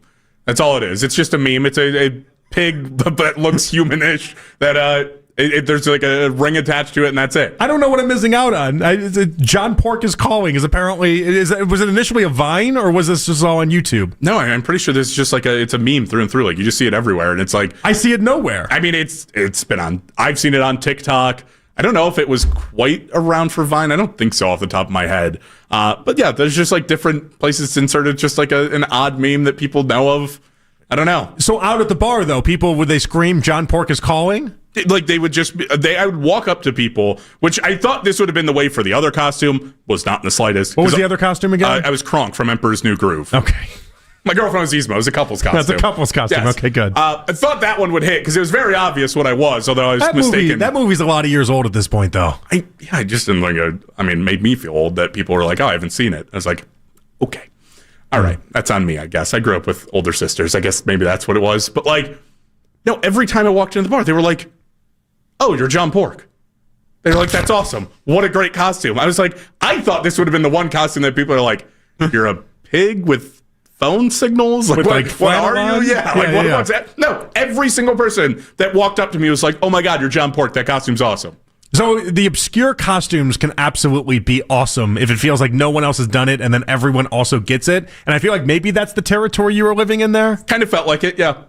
Like I'm trying to think of my favorite costumes ever. I was Anchorman in college once. That one played really well. One time I actually went as Facebook in college, where I had people like sign my Facebook wall, and then it was like me on Facebook. Like that was a fun thing back, when Facebook was, still for young kids. But like and Mac, what's your ruling on the John Pork is calling costume? I mean, I didn't know what it was before the segment. Oh, you had no idea either. Yeah, no, I had no idea. But I mean, I thought it was at least creative. Again, just kind of looking it up a little bit. Like, yeah, I think that's cool. I think that's at least a creative idea and be able to put that together. But I mean, the fact that was getting more easily recognized versus, I mean, even Kronk, I understand it's an older movie, but like, I mean, come on, like that's a classic. I feel like that should have been recognized by at least a few people. I don't know. I mean, when you said it, I had to think about it for a second or two. Like, I feel like everybody in my age group has seen that. Like, I feel like that is like almost, which I very quickly found out was not true. I was going to say, which costume played better? Obviously, the John Pork is calling played much better. Yes, I'm all in on like the niche. Was your girlfriend upset though that she had to like hang out with a pig head costume all night though? No, it was her idea mostly. Oh, it was her idea. Oh, yeah. She likes the pig head. It was her idea that I was going to be John Pork. To your guys' stays on. Welcome to your guys' bedroom. Okay, now, you're into what you're into. I had big ears on. It was a headband. Oh, okay. And then a little nose that had a elastic strap. Don't let me kink shame you. You guys do whatever you guys need to do. No, you're not going to out-freak this freak. Okay? Yeah, you guys just have whatever fun you guys need to have. It's no worry to me. All right. So on Sunday though, we obviously watched a lot of football, and there was a big debate in the morning show about whether or not this weekend sucked with football and sucked with the NFL. Listen, I'll say I think this has been 2 bad weeks in the NFL that have been pretty bad. And I love the NFL. I love watching these games from 1:00 all the way up until the end of the Sunday night game. I build my Sundays around these games. A lot of sports talk hosts that you guys know and are friendly with, they'll come in and out of these games. I imagine, Jake, you're like I am that way, where I don't move from my couch. Like that butt groove that Homer Simpson had in his couch. That's kind of like me on Sundays. I get like a butt groove in my couch. I'm just there for that many hours, and I'm just sitting there and I'm watching and I'm taking it all in because I love it so much. I thought last week too many games were double-digit spreads, ended up being double-digit outcomes, and then I thought this week the games just weren't particularly good. And I don't think it's because the Browns had any sort of ruining moment or anything like that 2 weeks ago, but maybe that did play into it. But this weekend, if you thought you were getting a free week without the Browns, I don't know what to tell you. The games just were not very good. See, I feel the exact opposite. Really? I enjoyed this Sunday. Oh, no. So much more than almost every other Sunday. Sell me on what? Because the Bears-Bengals game was interesting at the very end. There was maybe like a 15-minute stretch where that game got me. Sell me on what? I mean, I think a lot of it had to play with the fact that, quite frankly, the Browns are not playing, because I tell myself every week I'm not going to let it impact my mood in watching the rest of the NFL. It definitely impacts the mood. It's not even debatable at this point to me that it impacts my mood. It impacts my feelings towards the rest of the games. It impacts my feelings toward the week. It's too hard just to turn the page. Yeah, I mean, I sat there like just not having to worry about that. I got to sit down. I got to be fully focused on like Red Zone, and then kind of like tuning in and out to a couple of different games. But I had Red Zone on the entire time. I mean, I thought the Vikings-Lions game was very interesting. I thought definitely the Bengals-Bears game, honestly, from start to finish, the game was just a shootout the entire way. And I'm somebody who can enjoy defense, but if you're going to watch me with no rooting interest, well, I mean, even like the Loveland play was like, that's not even forcing Caleb Williams to do anything interesting. That's just pitch and catch at that point. Oh, yeah, the play wasn't particularly, not like there was great defense played there, but that's the Bengals just flat out. There's never good defense maybe just angry in that respect, too. I was getting angry. I'm like, we're not even attempting to play any defense here. And then Joe Flacco was able to do whatever he wanted as well. Like, I don't know. There was so many parts of this week, and it'll balance itself out. How the NFL typically works is that if there's a couple bad weeks in a row, we are geared up for some awesome games in the horizon, and I'm waiting to get some awesome games and some payoff off of that. But even like the Bills-Chiefs game, Mahomes and Allen is never a bad time, but Mahomes completing less than 50% of his passes for the first time in an NFL game ever, mixed with the idea that it should not have been as close as it was. That was not a 7-point game up until the very, very end. And the fact that Sean McDermott, what an idiot move there, kicking the field goal, not just bleeding out the clock. I mean, you talk about a coach that's going to cost him a game, a time or two moving forward. That's him. But there was just so many different things that set itself up. All sizzle, no steak was my takeaway for this weekend's game. All sizzle, no steak. Hey, I don't know. Maybe I just enjoyed the fact that I sat down at 1 o'clock on a Sunday and I was watching good offensive play, more so across the board. I saw a bunch of teams, battling out in the 20s and the 30s where I was fully dialed into those games, and I wasn't, because when I watch on Brown Sundays, I usually have like Red Zone or another game off to the other side. Is that it? The helping of watching Browns games where we watch offense just die lately? I think so. So when you watch real offenses, you're like, this is amusing, this is fun, this is a good time? I mean, usually, I think it's just because I'm so bitter by the time that these days roll around, but like Thursday, Monday, I'm watching decent offenses typically play, and I'm like, okay, this is fine, but like I'm still mad about the Browns. The fact that they just weren't around this week, I'm watching great offense, and I'm like, oh wow, like this is why I love football. Like this is the actual back and forth of competitive games that have scoring elements in them, that have star players, is actually enjoyable, where the Browns have kind of sucked the fun out of the joy of football right now. I'll tell you what, I mean, last week really did hit it hard, to me at least, hit it hard home, how much these games do impact my psyche. And how much these games really do just zap my energy and my spirits when they're not going well for the Browns. Like, it really does. It'll just eliminate a Sunday. That's why I was kind of happy that this weekend, and maybe I was forcing it, though. Maybe that's the issue. Maybe they were good games. Maybe they're better games than I want to recognize, and I was just forcing myself to not like that stretch of games because it would make sure that I didn't let the Browns defeat me. I didn't let the Browns beat me every single Sunday. But ultimately, at the end of it, I mean, even the Steelers game, which was the highlighted game this week on CBS, like it was like 6 turnovers is fun, but Aaron Rodgers wasn't throwing the ball particularly deep or anything like that. It's not as if I thought the Steelers were playing great football in and of itself. It was just kind of a ho-hum game. Yeah, I don't know. I didn't mind that game. I thought Vikings and Lions was really good. We got to see J.J. McCarthy have a comeback. I don't believe in J.J. McCarthy, but you got to see the Lions go down to a team that they weren't expected to go down to. I mean, the Rams put up a boatload of points, but I don't really like watching the Saints, but I was kind of interested. You just like watching Rico Dowdle run for his life. Listen, Rico Dowdle should have never been on the bench. That's all it is. I don't know why that man wasn't getting touches. He's insane. He's a good running back. He's a something. The lead is something. It happens next. It's Jake Volnick, Jonathan Peterlin here on Afternoon Drive. This is Zach Gelb with Odyssey Sports Minute. Auburn made the right move by firing Hugh Freeze yesterday. And ever since the Tigers said goodbye to Gus Malzahn, they've been an absolute disaster, as Brian Harsin and Hugh Freeze both failed miserably. So what's next for Auburn? I wouldn't waste your breath by suggesting Lane Kiffin, and I believe there should be 2 options, and it's either ex-Penn State head coach James Franklin or current Tulane head coach John Sumrall, and ultimately I see Sumrall being the one to take over at War Eagle. I'm Zach Gelb. Sports fans, listen up. 1 in 8 men will be diagnosed with prostate cancer, and bladder leaks can be a side effect. That's why Depend is teaming up with the Prostate Cancer Foundation to encourage screening. Because health is a long game.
as both games will tip off at 7 o'clock, and Ohio State will welcome in IUPUI to Columbus at 6:30. Get all the latest Browns content filtered right to your phone this season by following the Browns playlist and 92.3 The Fan on the Odyssey app. Headline sports news every 20 minutes on 92.3 The Fan. From the University Hospital Sports Desk, I'm Matt Corrali.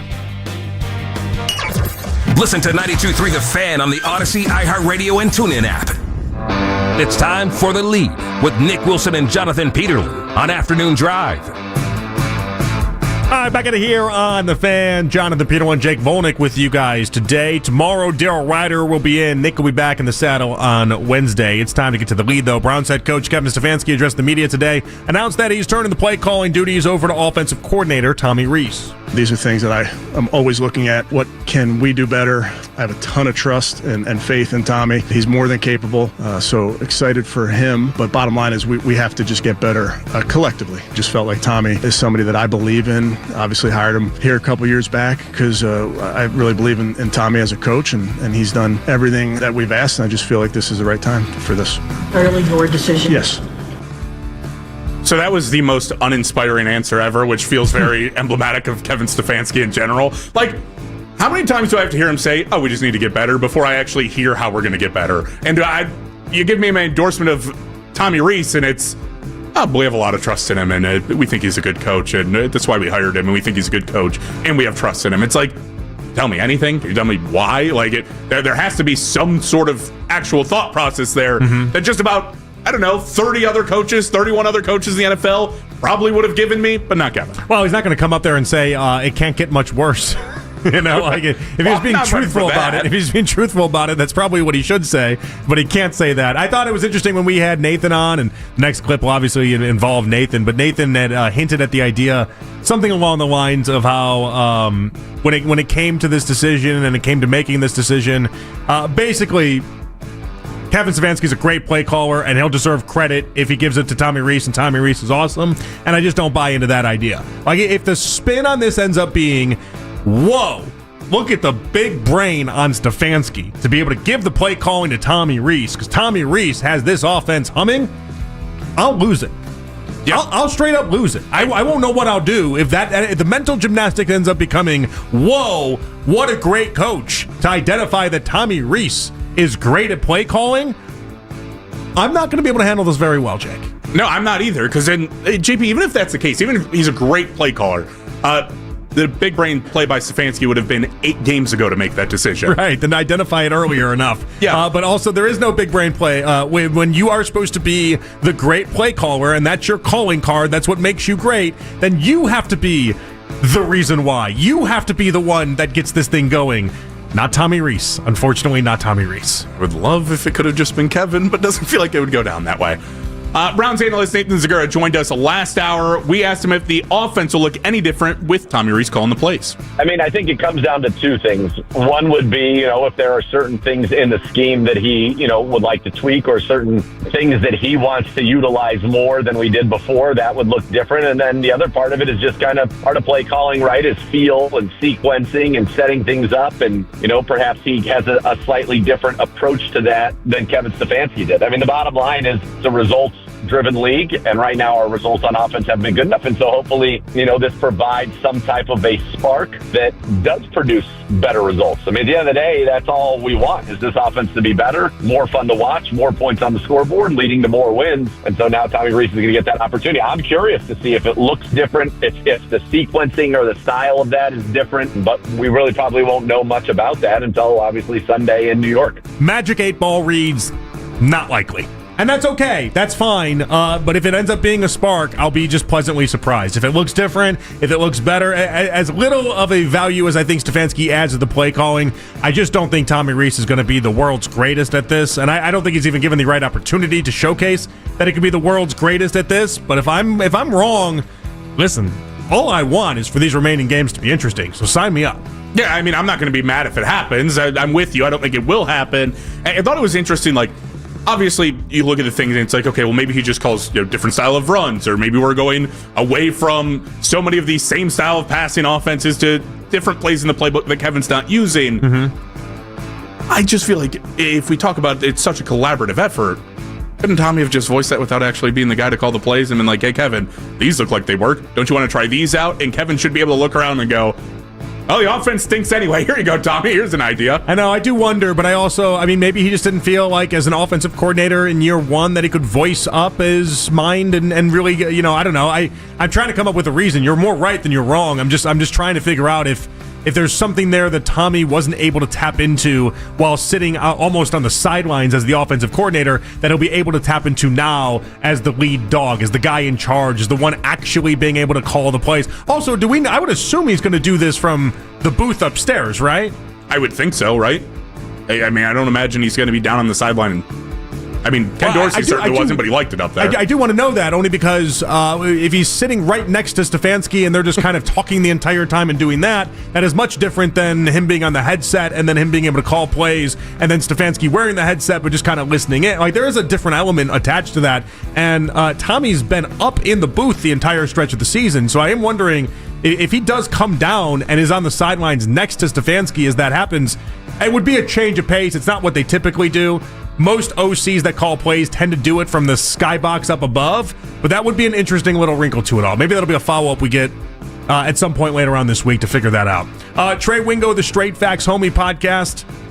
I don't know that we like that name. Do you like that name for a podcast? I don't like that name, no. I don't like most podcast names, to be fair, but... Yeah, I don't know who's coming up with these. You think it's like they're all AI generated? I mean, they have to just be... Like, how does that pop into your head? I don't know. Like, they have to be AI generated, and you're just, like, constantly clicking the button. Like, no, generate a different one. Try another one. Just Straight Facts might have been fine. Straight Facts Homie by Trey Wingo? Yeah, I mean, we could have just... What are we doing there? He joined the morning show today. He was asked about Adam Schefter's report on the Browns more likely being buyers than sellers at the trade deadline.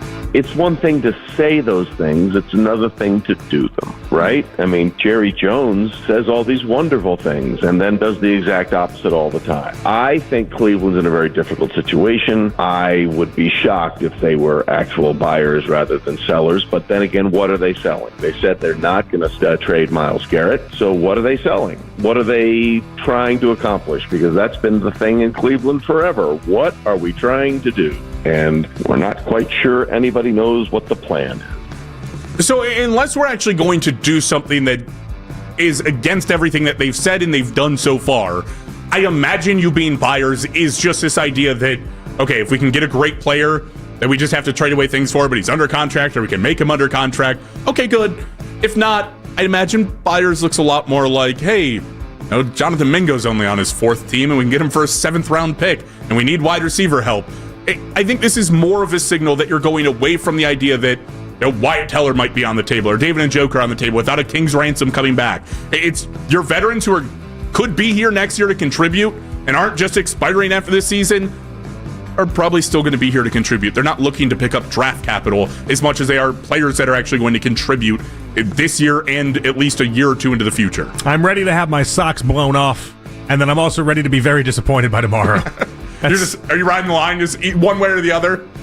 Well, if they make big trades, that's exciting.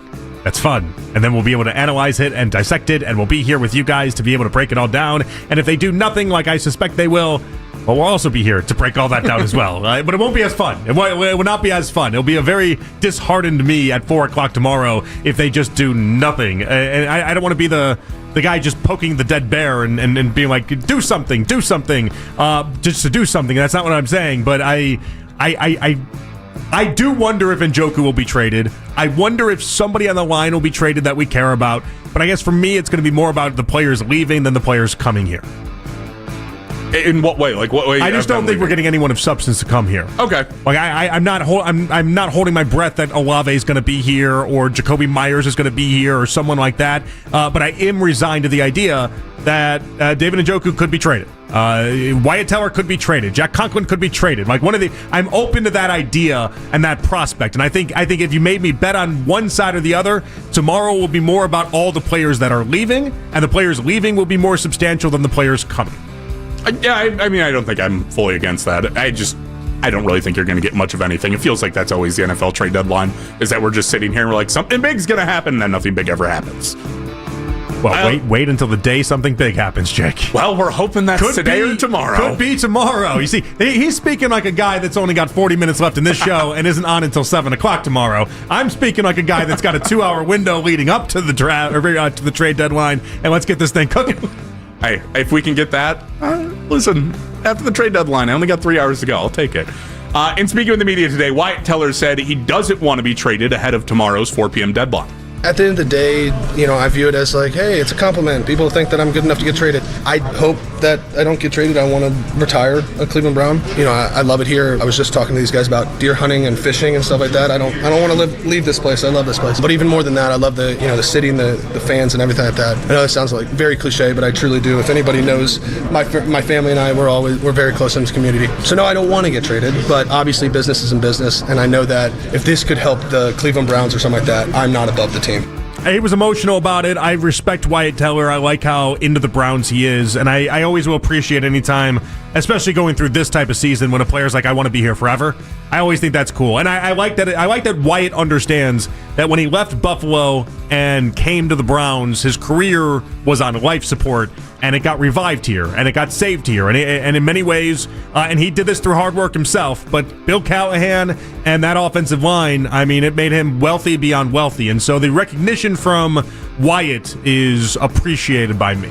Yeah, no, I mean, I like it a lot. And honestly, like, if you're going to rebuild the offensive line, because we know the optics of it is that you have 5 guys starting right now who won't be back next year based on their contract, you're going to have to bring somebody back, at least one, if not 2.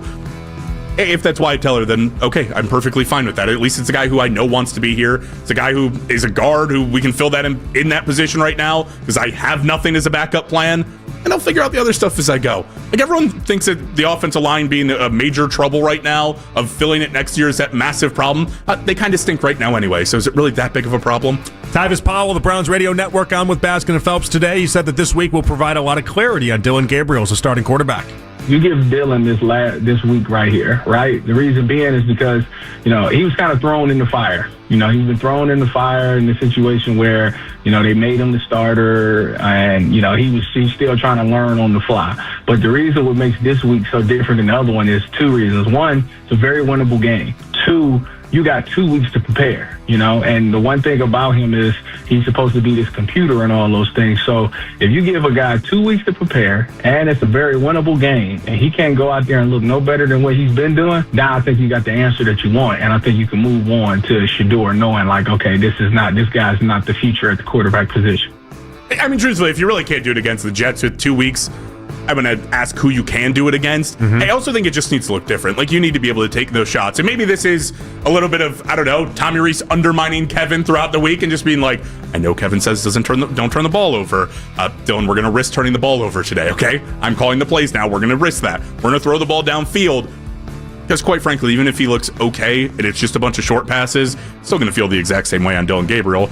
I'm going to feel the same way I did after he started against Minnesota. It's okay. Played a fine game. Didn't really do anything, though, to elevate the team and make this team win against teams who aren't bad. I mean, you're right. Tyvis is right.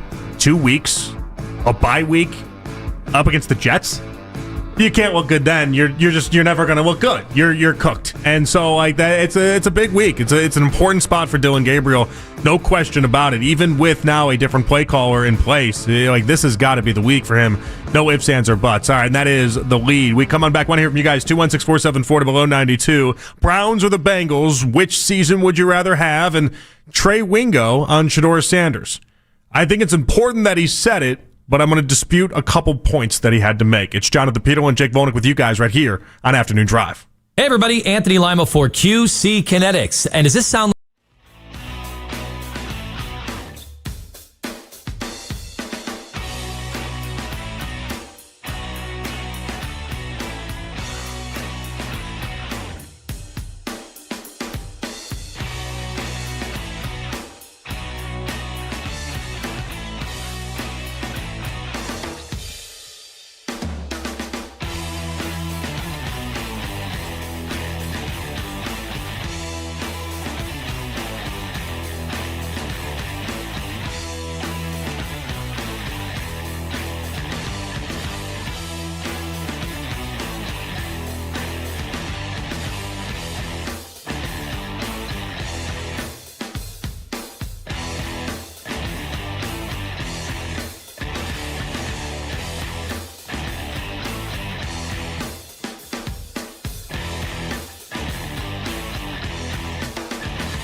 under 40 minutes, and Ohio State will welcome in IUPUI to Columbus in just under 10 minutes. Tonight here on 92.3 The Fan, keep it here at 7 o'clock for Westwood One's coverage of Monday Night Football between the Cardinals and the Cowboys. Headline sports news every 20 minutes on 92.3 The Fan. From the University Hospital Sports Desk, I'm Matt Corrali.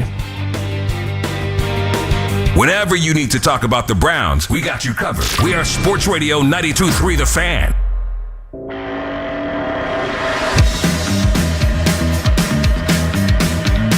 All right, we took a little bit of a shot at Trey Wingo and his name of a podcast, and I think it was because I'm a bit salty at the presentation that Trey Wingo had today. And there's an acknowledgement within this that part of him was right. I think that's important to distinguish. Part of him was right when he makes the suggestion that we don't know what Shador Sanders is going to be at the next level. We just don't. Like that, Jake, I mean, I don't know anybody that can make a case that they know exactly what any quarterback is going to be coming out of the draft. If you thought Patrick Mahomes was one thing, guess what? He turned out to be something different. If you thought that Josh Allen was going to be one thing, guess what? He turned out to be something different. Like Lamar Jackson, we just don't know. You never know.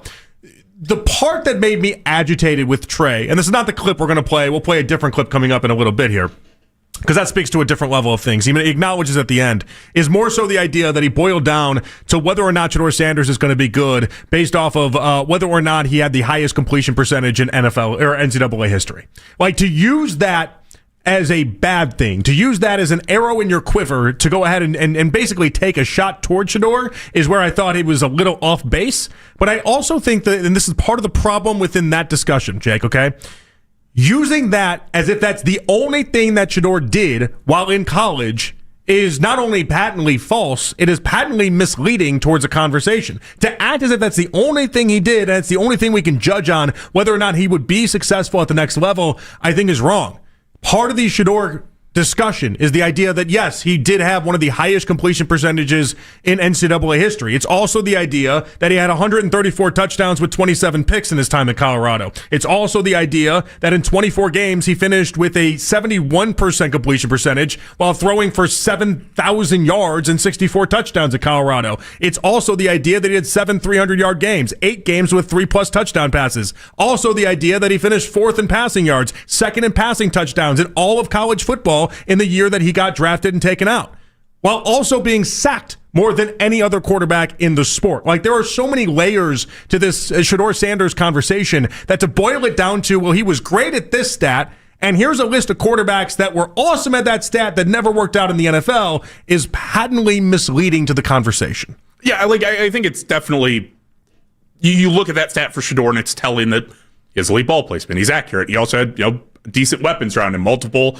NFL wide receivers right now, both in Jimmy Horn and in Travis Hunter. And it's like, okay, yeah, it's a good thing for Shador, but I mean, JP, we saw the same thing. Like, I refer people back because I've now been labeled multiple times as like a Shador hater, which I'm like, I just don't think you guys get this right. Like, I try to look at things objectively, okay? That's all I try to do. But I go back to my quarterback big board where I had him number 1 and I'd highlight him the entire offseason as a guy that I thought worked best with the Browns.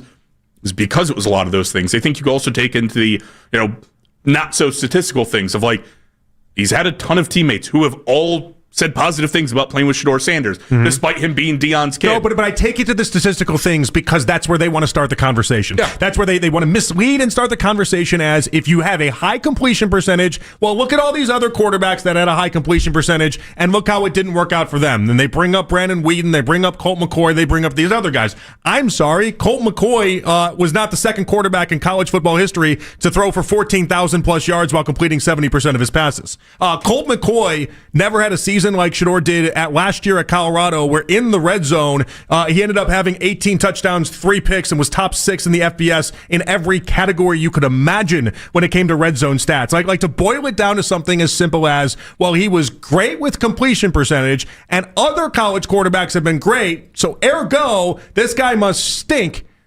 What are we doing? It's so misleading and it makes no sense. You shouldn't punish people for having really strong college numbers, especially when it's not the only thing that he was good at in the college ranks. Yeah, I mean, you have a better chance of convincing me that Shador is not going to be a good quarterback because he was drafted in the 5th round. Like, that's flat out. Like, you could convince me easier that there were 32 teams in the NFL, or I guess less because he was declining teams like the Ravens later on in the draft. But like, You could convince me that there are 32 teams who went through the first round or close to that who went through and not sure. And then it went 4 more rounds than just going, well, he completed a lot of his passes. And there's plenty of good or bad quarterbacks in the NFL who completed a lot of college passes. Like, you can't ever boil it down to one statistic. If you did that, you'd be looking at some of the greatest quarterbacks in the NFL, what they did in college, and being like, oh, he would also be bad. Or he wasn't even as good at completing passes as Shador was.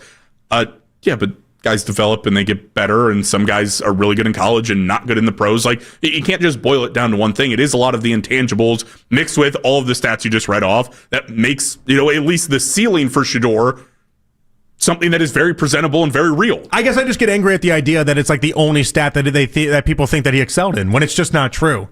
Even in passes 20 plus yards down the field, he went toe for toe with Cam Ward's numbers last year as well. Same exact category. Like, there's so many different examples I can bring up, but when you boil it down to that one metric and then use it against him, imagine having like a college baseball player and him leading the college baseball ranks in home runs and then turning around and being like, well, I don't know. Name random baseball player. Glenn Allen Hill also led college baseball in home runs one year, so I guess he's going to be Glenn Allen Hill. It's like, no, that's not how this works. And also, it'd be different if he was just a one-trick pony. If the only thing he could do was completion percentage, and that was the only stat we had with him, then maybe I could hear it a little bit more, even though I think it would still be incredibly faulty. But if that was the only thing you had, I was like, all right, fine. That's the only thing you got. Maybe time will tell. I got 75 different other stats that he also was near or at the top at the college football ranks that people just want to ignore. Passing yards, passing touchdowns, red zone percentage, all these other things that he excelled in. And for some reason, this gets viewed as a negative. And listen, the overarching theme of what he has to say, Trey, this is accurate. Nobody knows with certainty one way or another. I love Shador. I don't know with certainty he's going to be a great NFL quarterback. I can only tell you what I think. I think he's going to be one. But I can't tell you any quarterback is going to be great coming out of college. That's not how this works. Environment works. The place you end up in, that's obviously the environmental side of this. That matters a great deal. And being to the Browns, being to the Jets, being to one of those teams that traditionally doesn't work out with quarterbacks is a lot to overcome. But to suggest that it's somehow a bad thing to be close to the league leader all time in completion percentage, it just knocked me off. I got mad listening to Trey there, Jake. Yeah, again, boiling it down to one thing, you do point to like the non-statistical stuff too, because I do think that matters. Well, and that's one thing. Like, we had Scott McLuhan on, and Scott related Shador to Baker Mayfield. And Baker Mayfield, when he was, part of the reason why I think I love Baker the way that I love Shador, and I've always loved both of them, but part of the reason why I think I've gravitated to both of them is some of what you're discussing. And like Scott McLuhan, talking about the Pied Piper story with Hugh Jackson and Baker Mayfield, and we've talked about that until we're blue in the face, but it's those type of things that pop up with both of them. Like, if there's a Venn diagram of trying to figure out what the equal parts of Baker Mayfield and Shador is, it's that. Like, both of them have that you can't teach, that you can't instruct in any sort of way, that only a few select people really do have. That ability to have people not only drawn to them, but to have people be able to run through a brick wall for you, to be able to talk the way they do about them. Like, both of them have that, and that's very hard to quantify in and of itself. Yeah, and I think that matters, especially at the quarterback position. Like, if you're a leader, if you're a guy that people want to go play for, that matters, especially in a season like you're playing right now for the Browns. Because let's be honest, whenever Shador takes over, whether it's after this week or whether it's 4 weeks down the line, you're going to have to convince some players. There's going to be a feeling of, well, the season's kind of shot, and you have to have guys want to go out there to play 60 minutes of football for you and put their bodies on the line. Like, if you have guys that are willing to do that, and I'm not saying that, necessarily Dylan isn't one of those guys that people don't want to play for. I don't know. But Shador clearly very much so is one of them. Like, that matters. And when you're trying to take teams farther and beyond, you're trying to be a quarterback in the league, that matters. We see that with everybody. Right now, Russell Wilson struggling to keep a job and struggling to keep people to play for. Why? Because a lot of his teammates, he's a little bit of a mixed bag. Well, he's corny. Yeah, very corny. And there's a lot of people who don't put up with that in the NFL. But you haven't gotten that with Shador, even with a lot of the social media stuff, even with older and younger players. We haven't heard anybody say a knocking comment on Shador Sanders from the Browns this year, other than that, good kid, works hard, does what he needs to do. A fun, good guy to be in the building. So it's just funny, like the Trey Wingo, one clip is going viral. We'll play that clip for you guys in a second, and it's him on the morning show discussing one thing. I got mad at a different thing. I got mad at the Shador conversation boiling down to completion percentage and using that as a negative, and it feels very wrong to me. It feels unfair to me. It doesn't feel like that's an accurate assessment, or not even accurate assessment. It just doesn't feel like a portrayal that any quarterback should succumb to if that's how you're trying to evaluate, and especially when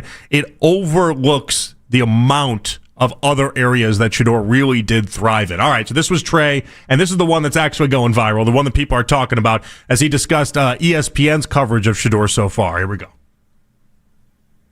It was embarrassing. They did it because they knew his name would resonate and his name would create some sort of rabid frothing at the mouth when it was based on nothing, when it was really based on nothing. There's nothing to suggest that A, he's going to be terrible, or B, he's going to be great. We don't have any data. It's all just guesswork. It's all just opinions. I'm not suggesting he's going to be terrible. I'm suggesting I don't know. And anybody that says they know is wrong or is purposefully being misleading because there is no information to back up your point.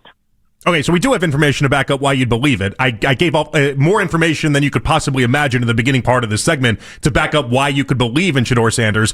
I do side with the idea that I don't know how you end up in a spot where you can think any of the information that I presented would act as a negative towards Shador. That's the part that I always have a hard time with. But clearly, a lot of teams waited till the 5th round in order for the Browns to take him. So clearly, there's something that's out there that exists. But for me, Jake, I agree with his overarching point, his overarching premise. This is where people will be, I may be surprised to hear me say it, but that is the truth. Any quarterback that has not played in an NFL game, I have a hard time being like, with certainty, put this guy as a franchise quarterback. With certainty, put this guy in Canton. Like that would be insane to make that leap. You can't make that leap. That's just not how this works.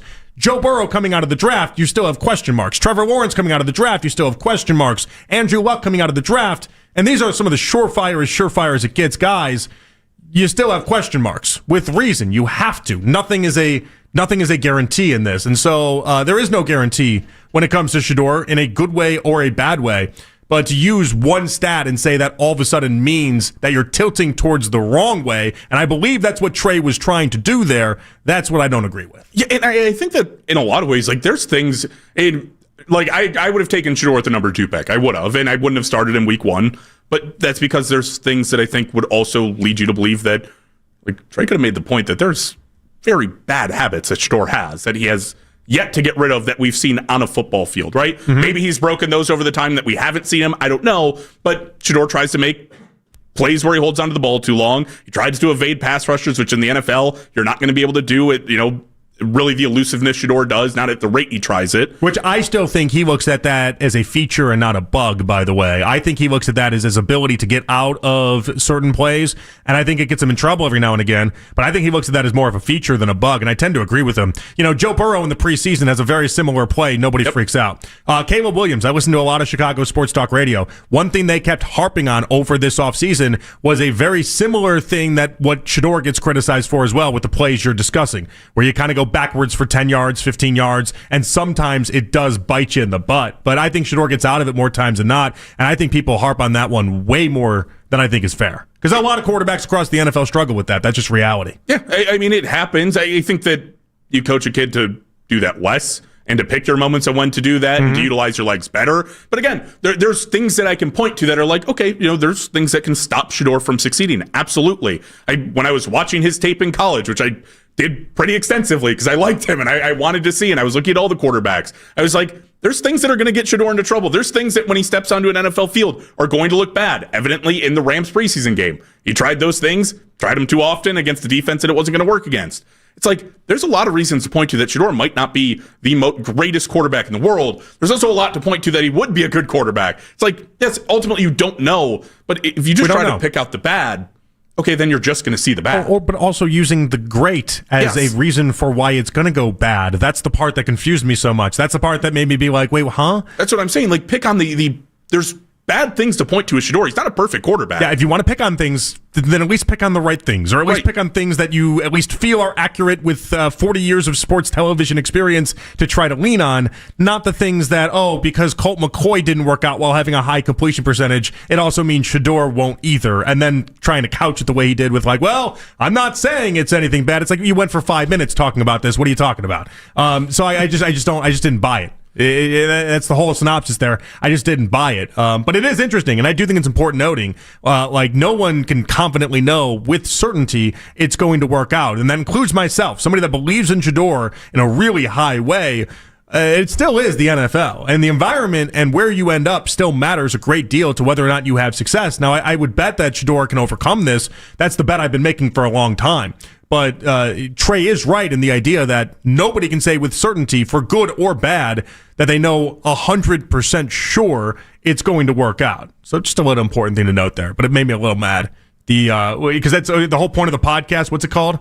Straight truth, homie? Straight facts, homie? Facts, homie, yeah. Straight facts, homie? There was no facts included there. And at least not enough good facts for myself. Maybe I needed more good facts attached to it instead of cherry-picking one and then making that a bad thing. Yeah, I'm sure I can, in the break, get you completion percentage, guys who led the NCAA in completion percentage, and probably rattle off a lot of Hall of Famers and a lot of great quarterbacks to make the argument the other way. Well, Baker Mayfield was one of those, by the way, for whatever that's worth. All right, in case we missed it, comes your way next. It's Afternoon Drive right here on The Fan.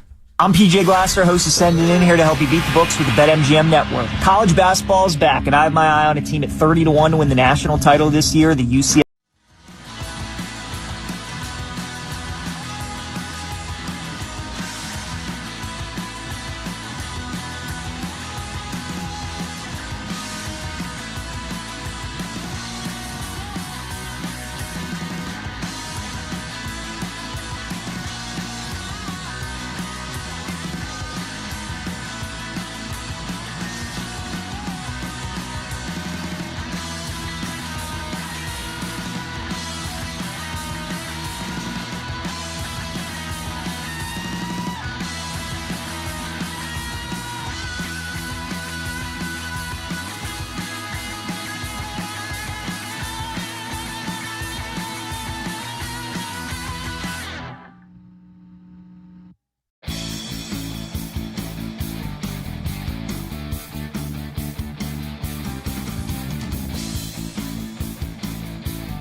Dealer approved at Ken Ganley Kia, I-71 and Route 18 in Medina, and Ken Ganley Kia, 9090 Mentor Avenue in Mentor, or online at kenganleykia.com. Example 25K4, 24 months, 3625 due at signing. No security deposit required, plus tax, tag, title, and dog fee on approved credit. When you want the latest on the Cavs, we're the station you turn to first. 92.3 The Fan is Cleveland's home for breaking sports news. Your teams, your station.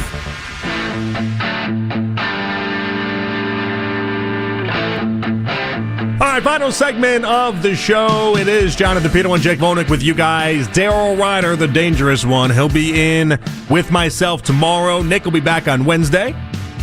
We're not going to give Daryl a hard time, by the way, for any work he did with Nick or anything over the weekend. We're gonna let that one. It's gonna be a lazy river ride. We're gonna try really hard not to explore that. Is that too rough on you today? I had a good time. Do I want to know the dynamics of that? I'm not sure, Mac. I don't know. I don't think I do. I think we're gonna let sleeping dogs lie, and then when Nick comes back on Wednesday, he'll give us all the Daryl stories that we need. We'll get all the details that we need. I don't even know that we need any more than that. I'm just shocked that Daryl got so broke by it all. Like, that his knees hurt, that his body hurt. I was sold that he was some sort of like Al Borland type. Father time catches us all. Well, it is odd. I mean, Daryl's in his 50s. We don't think about that often with Daryl. I think he's in his 50s, right? Is it low 50s? I think it's close, if not there. Everyone looks at Daryl like he's like 28 for some reason. And I don't, it's just one of those, I don't know why. It's just the reality of it. And he's in his early 50s. Like, he's close to his Buckeye card. Like, he's getting up there. That man's getting up there. All right. As we always do at this time, Jake, it's time for In Case We Missed It. All right, JP, we've talked a couple of times. You mentioned Jacoby Myers' name. Yeah. Throughout the show. Well, regretfully, by the way. I don't know why he's been on my mind all day long, and it probably shouldn't be. But he did have a comment after yesterday's game against the Jaguars where he was talking about Brock Bowers, and had a really weird comment. He said that he's a once-in-a-lifetime type player. He does the little things right. Really good player, really good dude. He goes, I got a son now. Hopefully he turns out somewhat like that. That's not the highest compliment you can get, I think, in life is somebody not even having a son, having like the idea of a son and being like, if I have a son, I hope that my son turns out to be like that guy. That's a great compliment. It's a good compliment. I also just think, like, I would have been the reporter being like, well, Jacoby, I was asking about how it was when he scored 3 touchdowns. I didn't really need to know that you want your son to be like him. I mean, wouldn't you want your son to be more like, he had like 125 plus yards, 3 touchdowns. I think it's the first time in NFL history since Gronk was able to pull off that feat. Like, just a dynamic game. Well, again, high praise goes to high places. I mean, I don't hate it. I didn't realize you want your son to be the tight end for the Vegas Raiders. Like, that's just really... He already deemed his son to be a football player. That's not a bad lot in life. Well, I think it's everything, right? It's not just... He didn't say that about Max Crosby, I'll tell you that much. He did not. Think about the players he didn't say that like. Hot seat Raiders culture, am I right, guys? I don't know. I mean, I do think that's a nice thing, though. I think that is if somebody were to come up to me and tell me that they hope that their son turns out to be me as a person, I think that's a great compliment. So I agree with you. Now, I would feel the same way if somebody said it to me. I have had a couple instances of people that I've either worked with or become friends with that years later have had sons and have named them Jonathan. And I take that as an extremely high compliment. Because when you go through the naming process, you instantly take out any name of somebody that you think was an person or somebody that you didn't really care for. At least in going through names with my wife, anytime there was a girl that came up, if I looked at a girl that had that name that I didn't care for in life, for whatever reason, the name was instantly revoked. It was taken out. And so I've always looked at that. I've had a couple different people that have named their kids Jonathan. And when it pops up on my timeline, new baby boy, Jonathan, and then says their last name, I'm always like, all right, I must be a decent person. That's a good thing. I didn't do enough bad to make you not name her something. So it's a plus. Now, I think the compliment, like if somebody came up to me and said, I'd be like, oh, that's very, like, I would take that to heart. That's very nice. Yeah. Now, if I listen to somebody say it to you, I'd be like, well, that was nice, but also like maybe just a touch weird. Like just such a touch odd. I'd be like, that's a weird thing to say to somebody, just a little bit. Like very nice thing to say. It's such a high compliment that it is maybe crossing the line of becoming a little weird. Like are you a little obsessed with me type, maybe? I don't know. Yeah, I don't know. Like I said, there wasn't even anything wrong. It was a really nice thing to say. It's a nice thing to say. I saw it and I was like, yeah, I just don't know that was. You never have that time or place. You're never like, oh, if my kid grows up to be that person, that's a great thing. They've done really well for themselves. Like that's a stand-up person. That person contributes to society in a meaningful way. I like how that person operates, is the idea there. It's a really nice thought. I would like to say that I have that thought. I don't have that thought. It's never crossed my mind. Has never. I mean, maybe I'm just in the minority here, but I don't know. Have you had that yet, where somebody has named their son or daughter Jake, or maybe more son than daughter? That'd be interesting to name your daughter. Name their son Jake, and you're like, all right, I must have passed the test here. I don't think so. I mean, most of my friends at this point aren't like. You got a lot of time. Yeah, you got a lot of time left. But no, I don't think I've had any friend or like even acquaintance or somebody I went to high school with that had a kid that's named them Jake yet. It'll happen, and at some point you just see it on your Facebook feed one day, and you'll go, all right, I guess I didn't screw that name up for that person. I must have been a decent person. I must have done this all right. I must have been all right. I did good enough. Basically, that's all it is. I did good enough. I did good enough not to ruin the name for somebody. All right, Jaden Daniels is injured. We don't know yet the extent of it, whether it's a season-ending injury, anything in between. But I wanted to talk about the Commanders because earlier in the show we were talking about and going to get to the idea of like which season is worse. Is it the Browns? Is it the Bengals? I think what's happening with the Commanders right now is all-time level awful for a fan base. Like to have Jaden Daniels be what he was his rookie season, to go to the NFC title game, and then to have this year go the way that it's gone, where when Jaden Daniels has been in, it hasn't mattered, and now he might miss a large bulk of the remainder of the season. The highs were so high last year, to then turn around and have it be just so next level bad is about as bad of a season as you can possibly put together. Yeah, I mean, it's not great. Maybe I'm just pain comparing. It's like, well, you did get to the NFC title game. And I don't know that this year was so much about Jaden like just not being good when he's in, as much as he's dealt with injuries and hasn't had the time to like set up in a rhythm or anything else, or actually like feel comfortable playing whatsoever. I mean, he's popped up. I think this is his third injury of the year. Like, he's constantly but we always worried about that. And last year, even for the little time that he got hurt, what was the big thing out of college? Part of the reason why he went number 2 overall was that he was so skinny and he was so tiny, and people got worried that would eventually end up with a lot of injuries for Jaden Daniels. And you fast forward, and now we have a lot of injuries for Jaden Daniels. Yeah, I mean, I talked about it when he was coming out of college. I was terrified because he just took hits like no other. Took a bunch of hits, and as the kid's built like a Twizzler, just a tiny, wiry frame to himself, and you had to worry about whether or not that would get to him. And so far, it seems like all your fears have been answered, and it is, in fact, getting to him. I do blame Dan Campbell on this one, by the way. He got hurt when they were down 30. I don't necessarily blame Dan Campbell, but Dan Quinn, I'm sorry. But like the point is that I don't necessarily think it's his fault. I do think, though, that when it comes to a fan base that had a lot of expectations, this is a really bad spot because I always equate to this. I think the worst thing you can be in life is going from being rich to then being poor, okay? Going from poor to rich to poor is like the bad cycle, okay? Because anyone can be poor and you figure out how to live through it, okay? You can eat on ramen noodles, but if you don't know what caviar tastes like, you're not really missing much of anything, okay? You'll be fine in life. Going from poor to rich, where then you have all the bougie stuff, you have all the expensive stuff, to then having to go back to that basement, having to go back to the ramen noodles, having to go back to the Spam and all that other crap nonsense. That's the worst thing in life because you know what you're missing. And I think for the Commanders to go to the NFC title game and to be tasting the richness that was an NFC title game and everything that accompanies that, to now find themselves back to eating the cans of Spam, that I think is worse in life than maybe what we've gone through more recently, where we have not had much success, and so we've kind of gotten used to the idea that we don't know what caviar tastes like. I'll take it one step farther. They were poor so recently that I think it was like, well, that was nice while it lasted. That's not going to be a reality. I feel bad for got rich for like 12 days is what you're saying. I feel bad for like the Patriots fan who really started paying attention in the 2000s, who all they knew were Super Bowls, and then it was like, well, not so much because now they have Drake May and Mike Vrabel, but like when they were going through the bad Mac Jones years, they didn't know how to live through that, right? If you were rich your whole life, then you got put on ramen noodles, you'd crumble. Not rich enough long enough. Not rich. Okay, it's a fair take. Not rich enough long enough to really understand exactly what they're missing. They know exactly what it's like to be poor. They'll be fine. Welcome back to the Dan Snyder years. All right. Let's put a bow on this one. Jake, I had a lot of fun hanging out with you today. I appreciate it. I had a ton of fun as well. Thank you to Mac Robinson on the board. Yes. Thank you to Jake Murrin. Thank you to...